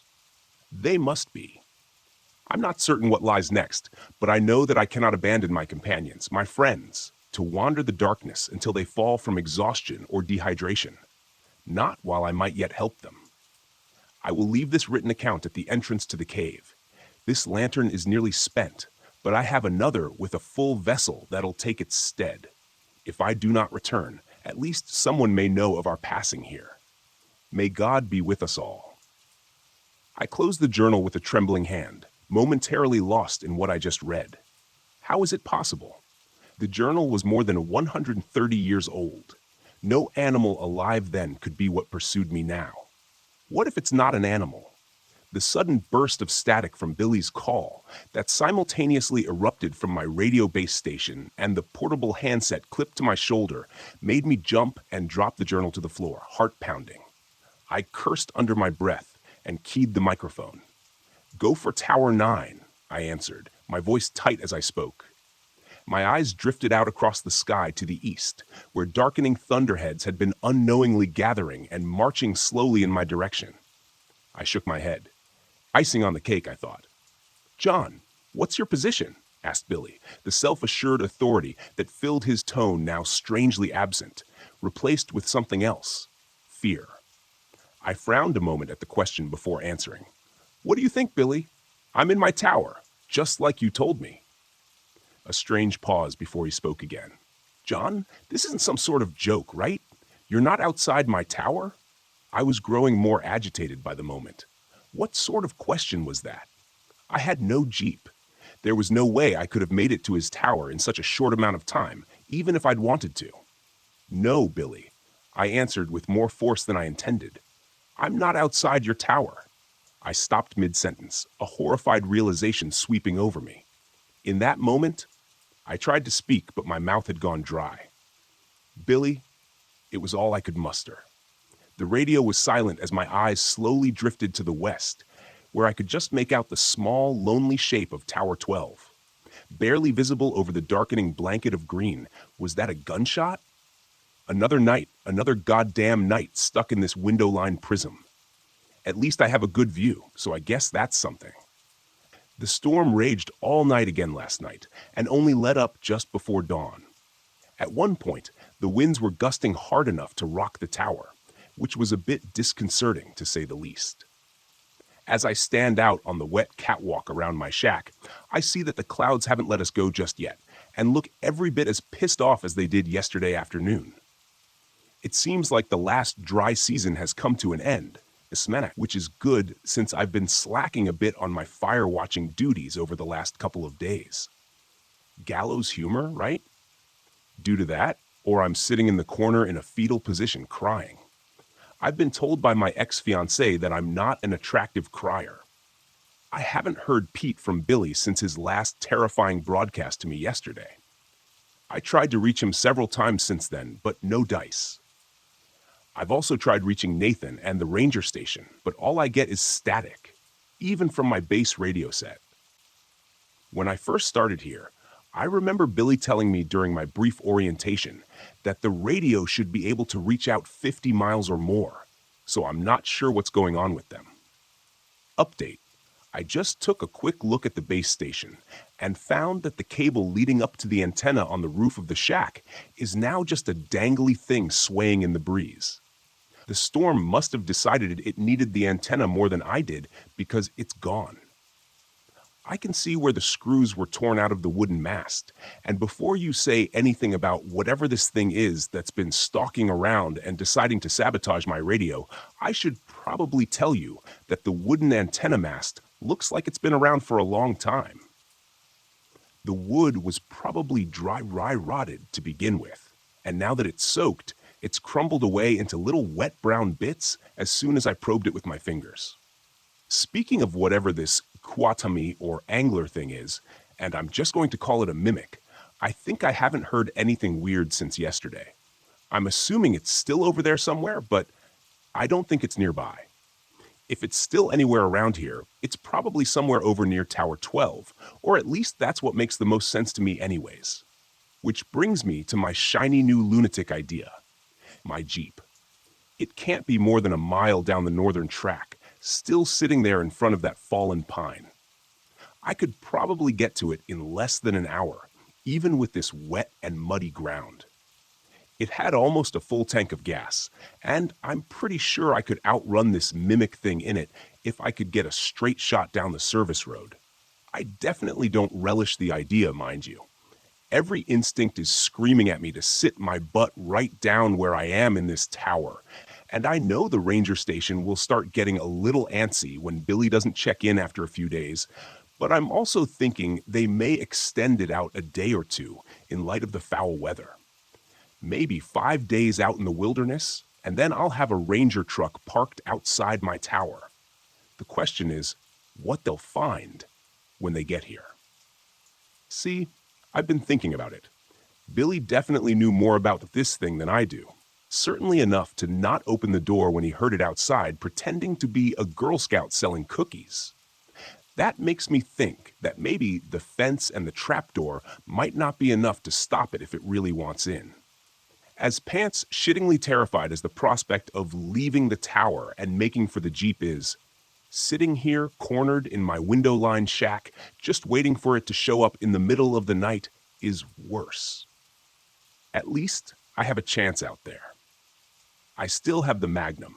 It's been holstered to my belt since yesterday. They don't issue pea shooters for bear protection out here. This thing is the most powerful handgun in mass production. It'll put down anything in North America as long as you can hit it right. Any normal animal, anyways. Who knows what this thing is capable of? Still, it does provide a level of comfort and gives me some confidence that my plan may work. It's on my side for now. I'm going to try to eat a granola bar to put something in my churning stomach and try to build a little energy. I don't think I've eaten anything since yesterday. After that, I'm grabbing my pack and heading out. Wish me luck. I left my tower shortly after 10 a.m., and let me tell you, those were some of the most difficult first steps I've ever taken in my life. Stepping out through the chain link fence into that open space beyond my small compound felt like I was stepping off the roof of a skyscraper. When I closed the gate behind me, I stood there motionless. Must have been 5 minutes, frozen in place with my hand clenching the grip of my revolver that's holstered at my belt. Even with all the stress and anxiety swirling around in my head, I was amazed at how keen my senses seemed in that moment. I felt like I could hear every rustle of leaves and smell every damp patch of moss in the thousands of acres of wilderness surrounding me. In that moment, I felt very small, very insignificant, trivial. When my chest began to ache, I realized that I'd been holding my breath in subconsciously, afraid to make even the smallest sound. I let out a slow breath and forced myself to breathe normally again, scanning the trees. I turned slowly in a circle, eyes searching for anything that seemed out of place, like it didn't belong. But there was nothing there. Everything seemed normal, at least to me. Casting one last look over my shoulder at the refuge of my tower, I started off along the seldom-used service road to the north, careful of my footing on the muddy and uneven ground. I allowed myself to move at a slow jog, fast enough to make good progress, but not so fast that I was announcing my presence to the world. Not so fast that I couldn't hear the forest around me over my own breathing. I stopped a couple of times during my trek to catch my breath and take a drink of water, and thankfully still seemed alone and unpursued for now. I wondered if it was out there somewhere among the dense trees, hiding in the muted gray shadows of the forest. Or perhaps it had returned to my tower in my absence and found it empty, and was even now tracking my flight along this trail. If I paused long enough, would it suddenly appear, rounding the gentle curve behind me as it caught up to me in order to prefer to move more stealthily among the trees and underbrush, laying in wait alongside the path ahead, ready for my approach? I had to forcibly shake myself of that line of thought. It wasn't doing me any good now. I was committed to my plan. The thought of retracing my steps and returning to my lonely watchtower held just as much terror, because now it's out there, unmanned, unwatched, and abandoned. For all I know, the mimic could be there at this very moment, ransacking my shack. I definitely didn't want to walk in on that little scene. I can promise you that much. I ended up making surprisingly good time on that northern path. It was only about 30 minutes before I saw the dim shape of my Jeep waiting dutifully in the middle of the path ahead. The matte tan paint job and black cloth roof stood out remarkably well against the muted greens and browns of the surrounding forest. Urging my pace to quicken, I covered the last 100 yards before I even realized it and found myself standing at the door, hand on the handle. I paused. A chill ran down my spine, inciting an unbidden shiver, and I realized then how quiet the forest around me was. I wasn't sure how long it had been this way. I felt that something was out of place, and so did the native fauna. On any given day, the trees were alive with the sounds of wildlife. Squirrels and chipmunks chittered, insects buzzed, and 1,000 varieties of birds called and sang from the treetops. Not now, though. Now it was as if they had all left. It felt very alone in that moment, only not quite alone. Somewhere out there, in that sea of trees, something stalked. Something that didn't belong in the light of day. Something that didn't belong under the watchful eyes of Mother Nature. I was pretty sure she wouldn't have let something like the mimic evolve had it not been hidden in its underground realm. The door of the Jeep was thankfully quiet as I depressed the latch and swung it open. If this had been a horror movie, I'm sure an ear-splitting screech would have erupted from its hinges. But in real life, we tend to take care of these vehicles pretty well. In the best of times, they are the only convenient transportation for 20 miles or more. In times like this, though, it was likely the only thing that would save my sorry ass. I jumped in and pulled the door shut behind me with a dull thunk, subconsciously locking it. I almost laughed when I did that. The entire top of the Jeep was nothing more than canvas and plastic windows. A feisty hamster could probably have penetrated my little haven, and I doubt the mimic would even think twice about it. The Jeep fired up immediately when I turned the key in the ignition, and I threw it in reverse for the most ungraceful 14-point turn you've ever seen on the narrow and muddy service road. Once I got it turned around, I didn't waste any time directing it the way I'd come. The service road was really little more than an uneven and ill-maintained dirt trail, and was only ever used infrequently by the rangers and lookouts. As I'd previously mentioned, it was a rough ride, even for the heavy suspension of my trusty steed, so I had to keep it at a reasonable speed. The very last thing I needed was to snap an axle or bounce myself right off the road and into the trees. Considering the condition of the trail, with the fact that it constantly wound and curved as it progressed, it meant that even my best speed wasn't much faster than I could run on foot. That's okay. Once I got past my tower, the service road was generally better maintained and followed a more or less straight path. I'd be able to build some decent speed there and be out of the wilderness and standing at the ranger station in an hour or so. The abrupt appearance of my tower caused me to feather off the gas as I rounded the last curve from the northern track. I slowed to a crawl and squinted through the now dirty windshield. From here, everything looked exactly like I had left it. The gate still stood closed, and looking up, I could see the trapdoor also appeared shut. Maybe this thing hadn't returned. Hell, maybe this thing wasn't ever going to return. For all I knew, I was headed in the opposite direction. It's not like looking at a GPS on it or anything. It was at that moment that I nearly pissed myself when the radio, still clipped to my belt, squawked, and I heard probably the last thing I had ever expected to hear. "John, are you there?" The signal was pretty clear, but his voice sounded weak, strained. I almost didn't respond. I was frozen in indecision, clouding my mind. I didn't know what I could trust to be true, but I doubted that this mimic had read the radio manual and learned how to operate the handset. I snatched the handset from my shoulder and keyed the mic. "Billy? Holy? Is that you?" He answered me right away, and I thought I could hear relief in his tone, buried under his pained words. "John? Thank God. I was afraid you were gone." My eyes drifted to the trail leading past my tower toward the ranger station, toward safety. Another 5 minutes, and I would have been there. I got to my Jeep, and I was just about to haul ass for the ranger station when I replied, "What's your status?" There was a moment of silence, and I wondered briefly if he hadn't even heard me.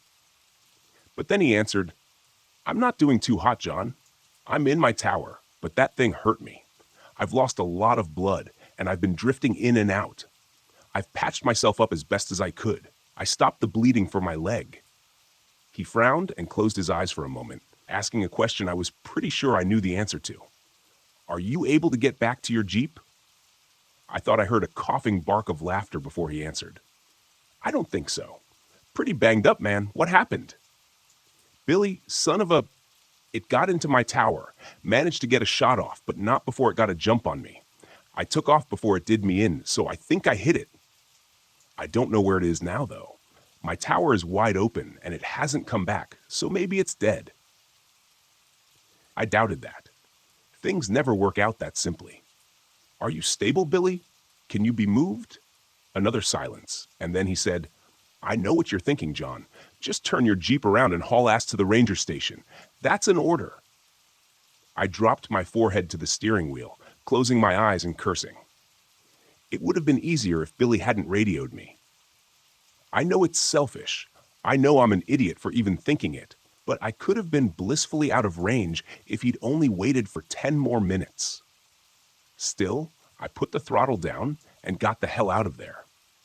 I could still race for the ranger station, have them mobilize a chopper to come back for Billy.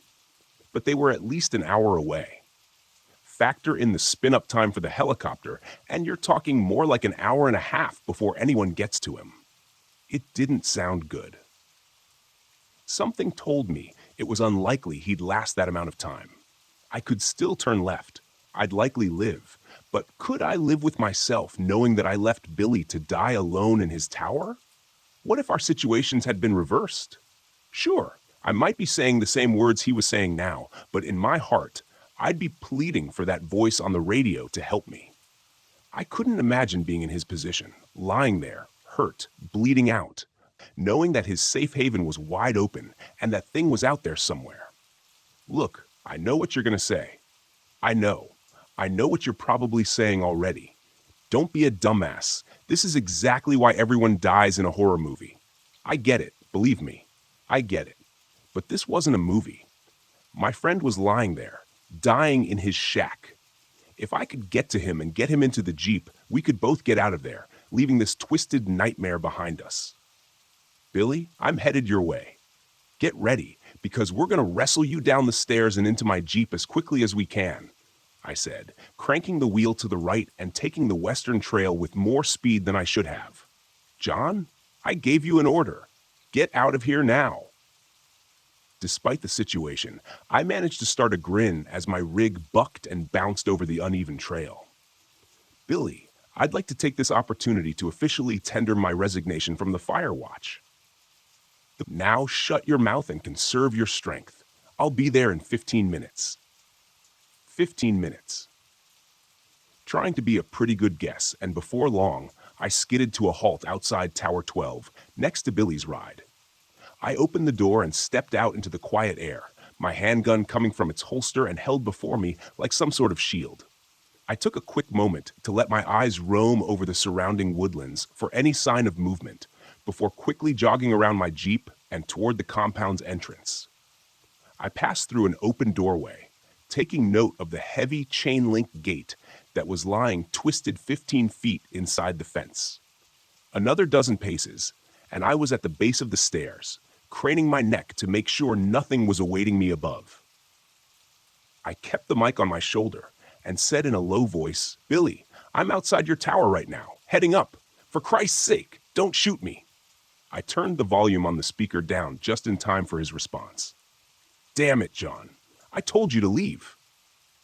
Despite his words, the gratitude and relief were clear in his tone. I started up the stairs, revolver still held at the ready as my other hand ran lightly up the railing. My eyes were drawn to the red-black spots staining the gray paint of the steel steps. I found even more of the viscous liquid on the railing as I continued my ascent. Blood, but not Billy's. God, I hope that thing is lying in the woods, breathing its last breath. He definitely hit it, but I had no way of telling how seriously it was hurt. In a human, red blood indicated an arterial bleed, which was typically a fairly significant injury. With this thing, who knew what black-red meant? I climbed the rest of the stairs around the tower and stopped just below the open trapdoor. "Billy?" I called cautiously. A pause, then came his reply, shaky and with a wheezing sound I didn't like at all. "How do I know it's you? Say something I couldn't have heard you say before." "I have always admired and respected you," I answered without hesitation. He said under his breath, "Come on up." I took another couple of steps, cautiously poking my head through the trapdoor. Billy was sitting upright, more or less, resting his back against the doorframe of his shack and aiming his own handgun generally in my direction. As soon as he saw my face, he dropped his hand to the side, the stainless steel barrel clanging against the metal walkway. As I stepped fully through the trapdoor, I noticed two things immediately. Firstly, there was a significant amount of that black-red goo splattered around. Secondly, I realized how badly injured Billy was. His face had gone gray with a sickly paleness, and his breaths came in ragged hitches. Blood-soaked bandages wrapped both forearms, and his face was covered in a crimson rag taped haphazardly down. His entire khaki park shirt was painted in a hellish tie-dye of shades of red, but it was his leg that worried me the most. A tourniquet had been tied around his thigh, and he was groaning, but the pants leg was a cherry red below that, glistening in the late morning light. "Jesus, Billy," I exclaimed, holstering my gun and rushing to his side. He waved me off, saying, "All beside me. I know it looks bad. Save it for later. Let's get out of here before that thing decides to come back for another round." I nodded and stood again, taking a quick glance past him into his shack. A twin of my own tower, normally Billy's looked like a war zone now. His table and desk had both been overturned and smashed, along with his base-set radio on the floor. On the floor nearby was a satellite phone, its antenna and display obviously smashed during the attack. Lifting his arm over my head, I helped him to his feet. He grimaced in pain, but threw his remaining strength in with mine, and we began the precarious descent through the trapdoor. "Did you at least get to make your phone call?" I asked him as we took the steps carefully and agonizingly slow. He shook his head. "Got here just as I was getting ready to. Excusing your voice, telling me that you were from the Park Service and you were here to help." He looked at me with a shaking astonishment. "Sounded just like you, John." I looked over the catwalk, railing down at it. He winced again as we stumbled on a step. "Almost there, John," he continued. "Well, yeah, I've never seen anything like it." I shook my head as we reached the bottom step and moved onto the rain-soaked ground. I grunted with exertion. "Save it, Billy. We've got a long ride ahead of us. Plenty of time for that later." He just nodded as I maneuvered him and ran to the passenger side of the Jeep and helped him climb in. Once he was in, I hurried back around to the driver's side door, got in, started the engine, and pulled the door closed behind me. Throwing it into reverse, I felt the wheels break loose as I stepped on the gas with a bit too much enthusiasm. I swung the 4x4 around and put it into drive, pointing it back toward my tower and beyond. Safety. I only had a heartbeat's warning from Billy before I saw it barreling from the underbrush at us. It threw itself, a great mass, crashing into the side of the Jeep, and Billy scrambled to get away from it, damn near climbing over the center console in the process and knocking my hands off the wheel. In a panic, the Jeep swung wildly left, and I stomped down on the brakes to avoid slamming into the trees. One of the front wheels dipped off the road, and the steel bumper crashed through a small cluster of oak saplings, halting us abruptly. The engine stalled, and everything went silent in that moment as we froze. My breath hitched in my lungs, and my eyes widened in shock as I laid eyes upon the abomination for the first time. My first impression was that it was much larger than I had thought, but the nightmare visage before me eclipsed such a pedestrian observation. The thing stood in the middle of the trail, still shaking its head as if trying to recover its senses after the collision with a 2-ton vehicle. It looked vaguely humanoid in a sense, but it walked on 4 limbs, clearly proportioned to such a task. It was hairless, and its mottled pink-gray skin stretched taut over muscles, bones, and odd unidentifiable bulges. The limbs seemed to have joints that bent in all the wrong directions and ended in what had been claws, but instead of the distinctive keratin-composed sharp nails that seemed so familiar in the natural world, these seemed to be extensions of the creature's skeletal structure, protruding painfully through its veiny, translucent hide. The worst of all was the bulbous and disproportionately large head, topped with an oddly gaunt-appearing neck. It was oblong and reminded me of the shape of a feline's skull. Its mouth seemed a jagged tear across its face, with ill-fitting and chaotically positioned teeth that didn't seem to allow the mouth to close properly. I couldn't see any eyes, but where they should have been, instead, there were 2 bulbous and cyst-like organs, seemingly bulging and flattening in a slow rhythm as if bladders were filling with air or liquid. I reeled back in revulsion as it turned its sightless head in our direction, searchingly.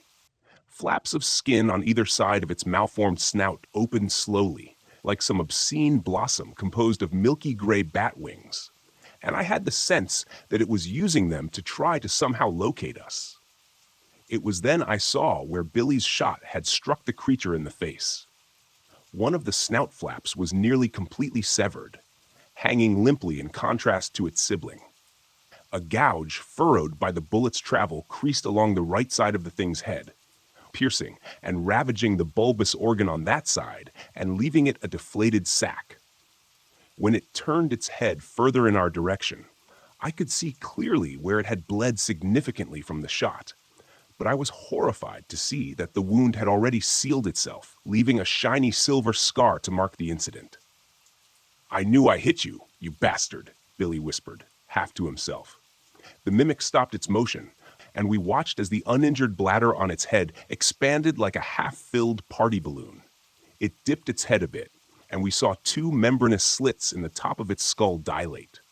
A moment later, the twisted sound of a human voice assaulted our ears. "I know you're out there." The voice was unmistakably Billy's, but it was distorted and wrong. I thought that the wound from his gunshot probably had something to do with that. The thing raised its head again, turning a bit more in our direction. It took a few experimental steps forward, then paused and lowered its head. This time, we heard what sounded like the painful roar of a beast, almost perfectly replicated, except for that same distortion we had heard previously. "Killed a bear." I held my breath as we watched it again raise its head and take a few more contemplative steps in our direction, slowly swinging its grotesque snout back and forth. I could see how the flaps of skin that were flared open, where its nose should have been twitched minutely back and forth, and I felt like it was using them to listen for us. "Knows we're here somewhere, but he can't see us," whispered Billy, leaning close. "But if it gets close enough, I'm thinking we're done for." I looked over at Billy and realized that there was no way he'd be able to make a run for it in his condition. From the look of the thing growing ever closer to where we cowered in our Jeep, I thought it was likely we didn't have much time before it got close enough to hear our breathing, our heartbeats, or whatever. even inside the 4x4, and when that happened, I knew what would come next. Billy closed his eyes for a moment and turned to me. There was something in his eyes then, sort of acceptance. So he didn't like it one bit. "Get ready with the cannon," he whispered. "Only gonna get one chance at this." "What are you talking about?" I asked. A moment later, I had my answer. Billy took a deep breath and mustered every bit of strength to fling the door open and stagger out of the Jeep. "I'm right here," he shouted, limping weakly across the road from the Jeep. The mimic whipped its head in his direction instantly, but tilted its head to the side, seemingly momentarily puzzled at this unexpected turn of events. Billy held his own magnum in his hand, but it was too weak to raise it towards the beast. Still, he pulled the trigger, and a resounding boom seemed to shake the air. The mimic flinched at the defining sound of the gunshot, the flap of membrane at its snout snapping shut protectively. But its stunned hesitation didn't last very long. In an instant, faster than I would have thought possible, it launched itself on powerful limbs at Billy, knocking him to the ground and tearing at him with teeth and claws. I heard my friend screaming, then a horrible soul-rending sound that I'll never forget as long as I live. But now was my chance, and I took it. I swung the door open and stepped out of the Jeep, my gun coming free of its holster in the same moment. The creature was preoccupied with what was left of Billy, but as soon as I brought the gun up and thumbed back the hammer, its head swung around at me. It crouched like a compressed spring, preparing to launch, but I was quicker. The report of the gunshot was incredible, and the recoil from the powerful round rocked my wrist back painfully. The beast staggered, and I saw a burst of blood and tissue explode from a wound where its shoulder met its neck. It howled an otherworldly cry, sounding like a bedlam mixture of man and beast. But though the wound seemed terrible, it tried once again to throw itself at me. I was set on my course, though, and took step after step toward the creature, pulling the trigger again and again until the gun ran dry. All I was left with was the clicking of the hammer and a high-pitched ringing in my ears. The acrid smell of gunpowder stung my nose, and by the time I finally stopped, I found myself within only a few feet of the horrific thing. 6 blackened holes stippled the neck and torso of the creature where the bullets had entered, and I knew that the destruction of their exits on the opposite side would be far worse.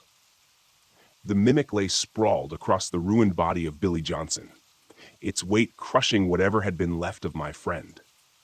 Black-red blood spread out from beneath the thing's bulk like an oil spill across a smooth floor. I noted with some muted surprise that the creature still twitched and slowly flexed its powerful muscles, and a wheezing sound was quietly emanating from the slits on the top of its skull. I holstered my empty handgun and scanned around the ground for what I knew was there. A moment later, I spotted it. Billy's own magnum, lying half buried in the muck where it had been torn from its grip under the weight of the monster. I snatched it up and shook it clear of most of the mud and grass. Opening the cylinder, I saw that only one unfired round remained. That was enough, though. I approached the horror before me without apprehension or pause, my eyes focused on this thing that had caused so much pain and terror.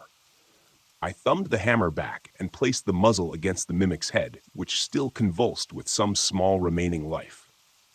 I didn't know if it would be able to heal from the wounds I had already inflicted. Logic told me it was unlikely, but the silvery scar I'd seen from Billy's previous encounter caused me to question everything I thought was possible. I felt the tremors from the creature vibrate through the gun as the barrel rested against its skull, right between where its eyes should have been. I tensed my finger on the cold steel of the trigger, and the crack of the gunshot echoed throughout the forest. It was done. But even as I walked back numbly to the Jeep and restarted the engine, I wondered if that was true. I thought back to the journal I'd read, written more than 130 years before, and how it alluded to the tales of this creature going back long before then. As I drove the Jeep along the rough and winding service road, I wondered at the possibility that what we encountered was the only one of its kind. that the same beast had somehow terrorized cultures separated from each other by great time and distance, spawning the legends that the author of the journal and his companions pursued. It didn't seem likely. And now the door was open.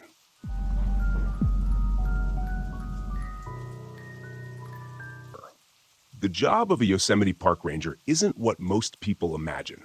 A lot of people picture us as law enforcement types, handing out tickets and enforcing park rules, when really that's a very niche aspect of it. Mostly, we're just here to assist you, handing out maps, not speeding tickets, and giving people directions to the best views or ideal camping spots. We remind people about safety and weather conditions from day to day. But the main thing we do, and this is more vital than people realize, is that we're just here in case anyone gets lost or hurt. We deal with a lot of belligerent people who like to think the park is their personal playground, where they can do whatever they want. It's my job to remind them to follow the rules, to dispose of their trash properly, to pick up after their dog, and to clip its leash back on while walking the trails. Some people take this as a personal assault on their freedoms, when really, I'm just looking out for the safety of the other visitors, like cyclists and horseback riders who share the paths. Dogs can be unpredictable and can misbehave on trails, and we have to look out for everyone, not just them. Still, I don't get a lot of positive feedback for enforcing these rules. Nobody likes to be told what to do. Trust me, I get it. Every once in a while, though, something interesting happens to break up the boredom and monotony of the job. Last summer, I was walking around at night, doing a patrol of the campgrounds, when I saw something rustling around in the bushes. A guy came crawling out, dressed in a furry dog costume. I asked him if he was okay, and he just barked at me and crawled away in the opposite direction. A little while after that, I saw him chasing another person on all fours, someone dressed as a Catwoman, who went scampering away and hid in a camper van, laughing excitedly and making purring sounds. She licked the dirt from her fur pants with a long tongue. When she saw me watching, she clawed the air in front of her face, hissing territorially. It's not how I would choose to spend my Friday nights, but I'm not one to judge. By far, the most interesting thing which has ever happened to me at Yosemite occurred last summer. It wasn't just interesting, it was utterly terrifying. Every night when I fall asleep, I have nightmares about that day. Every time I close my eyes, I picture those dark tunnels in the rock face. It all started when someone called in a report saying they were on Cathedral Lake Trail when their brother went missing. The pair had been out hiking and got separated somehow. At first, I thought it was just a routine mishap. People go missing in Yosemite all the time. It's no big deal in most cases, since usually the missing parties are found quickly enough. More than half the time, alcohol is involved, and I have to remind people to pace themselves if they want to indulge while camping or hiking. But every once in a while, those missing people don't turn up, and we have to dispatch much larger search parties. In this case, I went in on my own first, heading to where the man had called us from. I drove in on an ATV, since it was a 16-mile round trip. When I got there, the guy looked frantic. He ran over to me and started speaking way too fast to understand. I told him to slow down and just give me the facts. It's important to stay calm in these types of situations. Okay, I said, taking a deep breath and letting it out. He started talking again, a little bit slower this time. We were walking on the trail. He was right beside me. Then I turned to look at the lake, and when I looked back, he's just gone. I tried to get a sense of whether the man had been drinking or doing drugs. It's not that I'm trying to assume the worst in people, but we have to think of these things. The simplest explanation is usually the right one, after all. It was much easier to imagine the two brothers taking sips of a Mickey and one of them getting separated and lost than to imagine one of them being abducted by aliens or taken in a very selective rapture. All right, slow down for a second. Take some deep breaths. What's your name? Let's start with that. Greg, he said, his face turning a shade less purple as he began to inhale air with trembling breaths. In and out.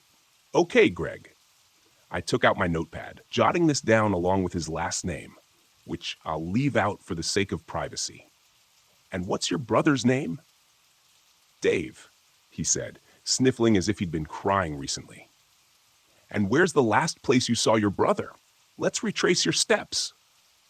He started protesting, saying that wasn't going to help, but I convinced him we had to at least try. Greg led me back a little way to where he'd seen his brother last. I walked back here already, and I looked around, all around here, before calling you guys. I thought maybe he went off the trail to take a leak and tripped, hit his head, something like that. I don't know. I was grasping at straws, but I think something... He hesitated. Something what? What do you think? Something took him, like those stories you hear about. He looked embarrassed, but I tried to get more out of him. Which stories? You know, you hear those stories about Yosemite and other national parks. I'm sure you've heard about them, even if you're not in on the conspiracy. Stories where people go missing like this, and it makes no sense. Someone turns their back for a second, and their son, or their sister, or whoever, is just gone, disappeared. Like Dave. I saw it on YouTube. Uh-huh, I replied, not sure what corner of the internet this guy had been visiting. Well, that doesn't happen around here, okay? I can assure you. Let's just keep looking. I'm sure he'll turn up. But the longer we looked, the less we found. It really did seem like the man's brother had just vanished. I was about to call in for more support, maybe even a canine unit, when the man yelled from a little ways off the trail, saying he found something. Following the sound of his voice, I eventually came to find him at the base of the mountain, face to face with the granite wall. At first, I didn't understand what he was doing there, so far in the forest. But as I got closer, I saw there was actually a cave, well hidden in the rock face. It blended in perfectly with the mountainside until you were almost nose to nose with the pale gray stone. Good job, I said, patting him on the shoulder. But then I looked around at our surroundings, getting nervous. We were far from the path, in the thick part of the forest, which was overgrown and tangled with vines and shrubbery. Do you think he would have gone into this cave on his own? I asked. Greg looked around, as if checking to see if his brother had left a message for him. There was nothing. It's not like him to just leave me on the trail alone, especially not for this long. If this was a prank or something, he'd have come back by now. I can just tell something's not right. Has your brother played pranks on you like this before?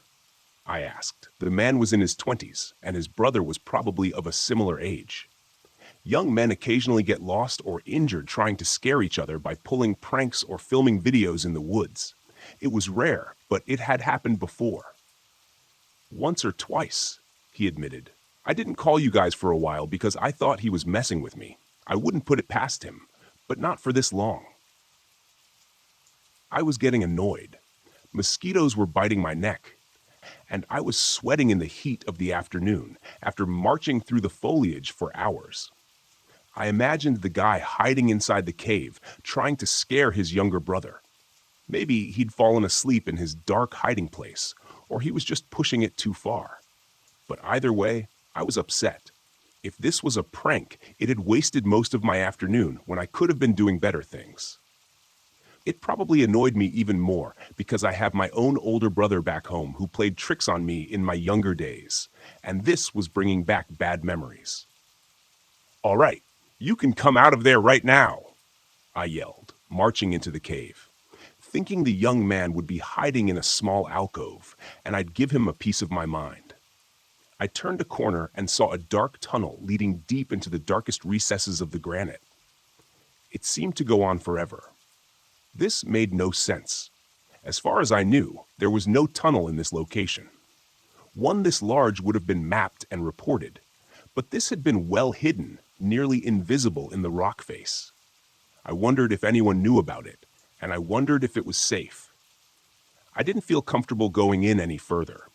The dark space seemed to stretch endlessly into the distance, and I was getting an eerie feeling standing there. It felt like I could almost hear voices whispering from all around me. The words were lost in the echoing cave, and I got a strong sensation that we weren't alone, like there were icy fingers walking their way slowly up my spine. The other man came in behind me, marveling at the cave for a second before continuing to press onward. "Come on," Greg said, forging ahead. "He might be in trouble."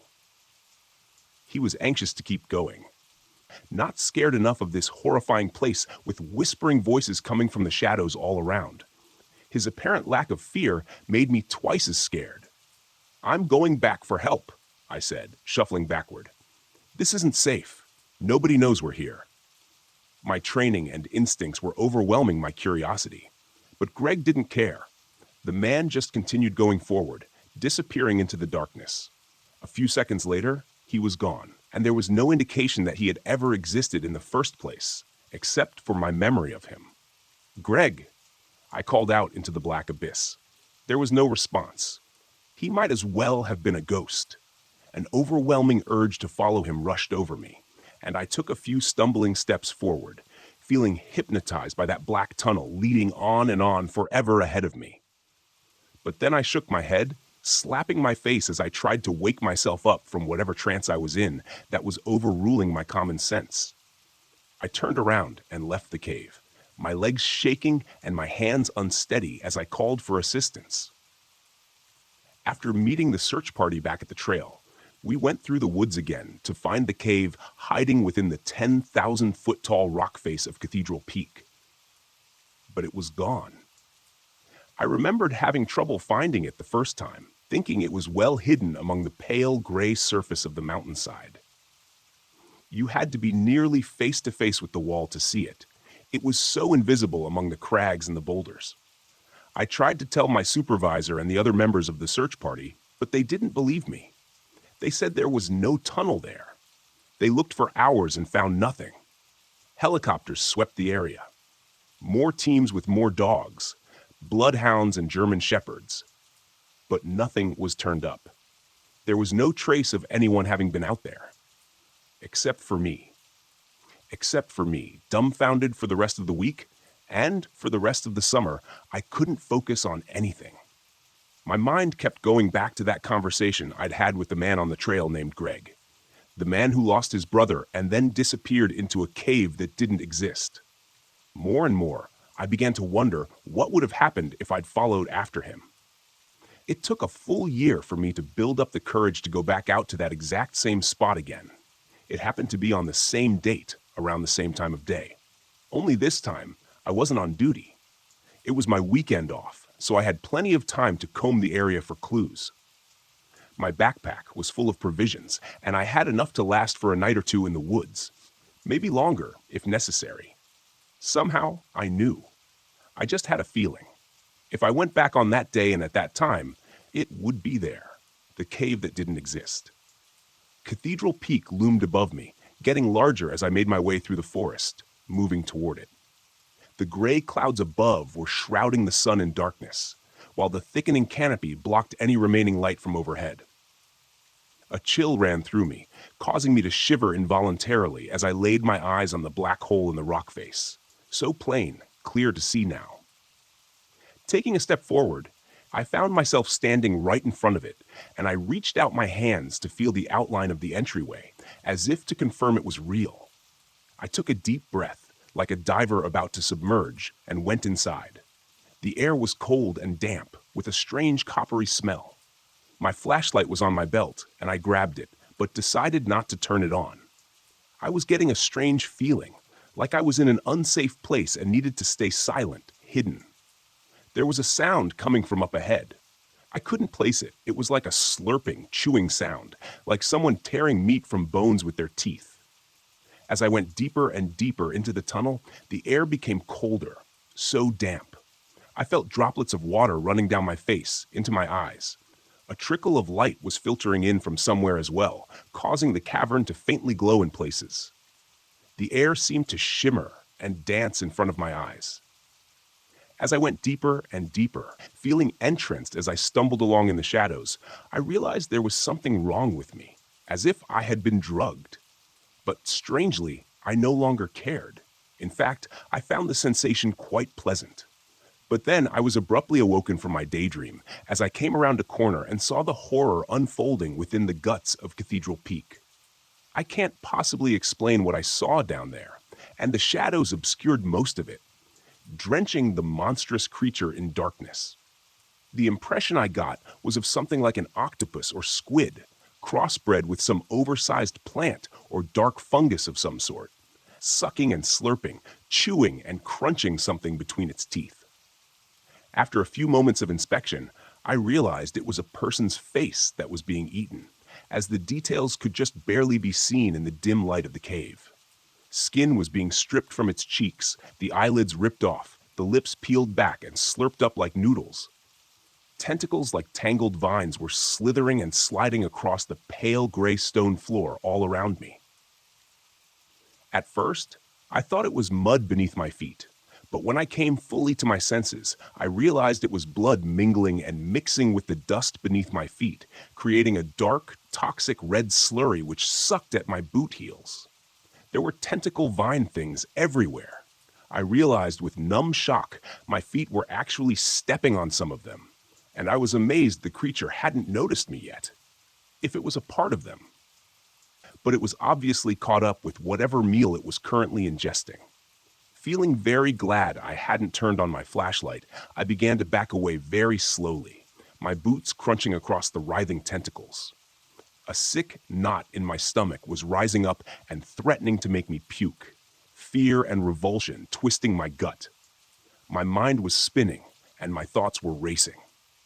Understanding there was a very good chance I would never leave this place, I tried desperately not to step on any more of the squirming, writhing tentacles which moved and twisted on the floor of the cave, soaking and basking in the blood which had been spilled everywhere like pigs rolling happily in the mud.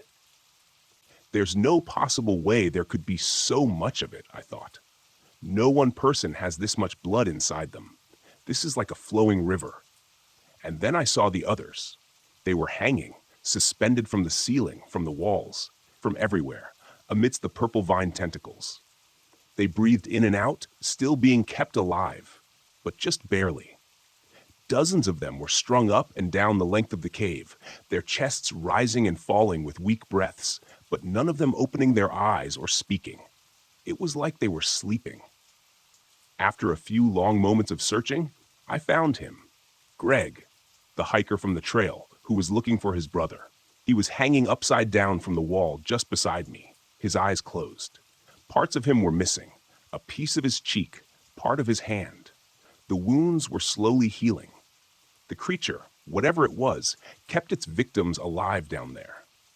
I realized it was ingesting them slowly, perhaps even using other pieces of its victims as nutrients to feed the ones who were dying of starvation, like an otherworldly pyramid scheme built of blood and human remains. Tucking that mental image away, I grabbed Greg's shoulder, hoping to wake him up quietly. His eyes shot open a second after I touched him, revealing only the whites, and he began to screech. And I don't mean screeching like he was screaming out of fear or pain or anything like that. This was an inhuman alarm cry, which signified to me immediately that there was no shred of humanity left in him. He was now a part of the hive mind of this creature and its tentacle army.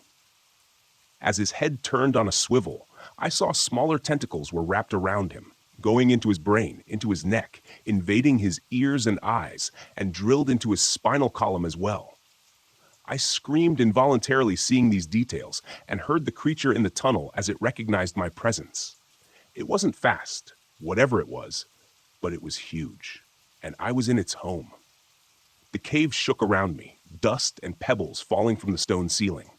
As I backed away from the hiker and he continued to shriek, beneath my feet, the vines were suddenly moving quickly, sliding around so I couldn't find my balance, whipping back and forth. As soon as my shoes found purchase on the stone floor beneath me, I began to run. The tunnel was alive all around me now, the vines twisting and bending toward me, reaching out like greedy hands trying to grab me as I raced past. Looking over my shoulder, I saw the amorphous creature's central girth was finding its way through the cave and was moving my way, a lot faster now than I would have thought possible. But then again, I wouldn't have thought any of this was possible before living it. The light of the entryway was just up ahead, and I could smell the fresh air. I could see the sun. And then my feet suddenly slipped, as if someone had pulled a rug out from under me, and I went crashing to the ground, face first. My jaw closed hard and I bit my tongue, causing it to bleed, the taste of copper filling my mouth. A second later, I tried to get to my feet. The mental image of those poor trapped people could be seen clearly in my mind's eye. Thinking back, I think the creature, whatever it was, needed us to be unsuspecting. If we were aware of what it was doing, its hypnosis wouldn't work. It was like a chemical it released to cause people to want to explore the cave, like a pheromone that insects use to communicate. Only it was geared toward people. But it didn't work well if you knew about it, and if you understood what the creature's purpose was. Still, it released more of that pheromone, or whatever chemical it was using to lure people in. And I actually felt my legs grow a little heavier. My eyelids, too. There was a powerful urge to rest now, and it felt like I had just worked 3 night shifts and really needed to sleep. But then the wave of hypnosis passed, and I felt the rumbling of the ground beneath me. That broke me from my trance again and caused me to scramble to my feet from the cave floor and run. As I neared the cave entrance and sprinted toward it, leaving my backpack far behind in an effort to lighten the load, I saw the rocks were actually closing in, narrowing the gap. The entryway was shrinking. Somehow, it was the vines. I realized they were what was camouflaging the entrance, their color changing to match the pale gray stone. I picked up my pace, the twisting forms beneath me making it even more difficult. I didn't dare risk a glance over my shoulder, feeling the rumbling of the floor and knowing the bulk of the creature was just behind me, closing in. The gap of the exit was narrowing even further, shrinking to the size of a dartboard. I dove headfirst into it, imagining my face slamming into a sheer rock wall as it suddenly turned to stone right in front of me, sealing me into this little dark labyrinth of suffering forever with the rest of those tortured souls. My eyes were squinted tightly shut as I felt the vines pulling and tearing at me as I went through the gap. For an instant, they squeezed in around my midsection, threatening to stop me like Winnie the Pooh after an unfortunate attempt at pilfering honey. But I popped out of the hole, and it sealed behind me in an instant. I heard a loud crash as the creature flew headlong into its own obstruction trap it had created for me, to keep me there. It hindered its own escape, preventing it from chasing after me. I could hear it thrashing and clawing at the vines, desperate for more flesh to sustain itself. Whatever it was growing too large even for its own control. Left alone to feed in the heart of the mountain, the creature would eventually destroy itself, would consume its own flesh to sate its monstrous hunger, like a snake eating its own tail. I had a very strong suspicion that was true. With that very specific idea in mind, I wandered back to my car. It was easier now, without the backpack and all the gear. But the walk back out to the cave would be harder. There would be lots to carry next time. After a trip to the hardware store, I went back out to the trail. It was nighttime now, and the place was abandoned. I borrowed one of the Ranger ATVs and took my supplies out to the spot where the cave had been. After bringing a few buckets of water from the lake, I began my work. Since I had marked the cave, it was easy to find again, and I began laying down the fast-drying cement on the mountain face. As park rangers, our job is actually to stop people from vandalizing mountains in this way. But I got the feeling Mother Nature would forgive me. It was my job to protect this place, after all, to protect the people who visited here. And nothing could protect people from this thing. It was best to seal it away forever, to let it slowly consume itself. Without a fresh supply of hikers, it would eventually run out of calories. It would eventually expire. It was only a matter of time.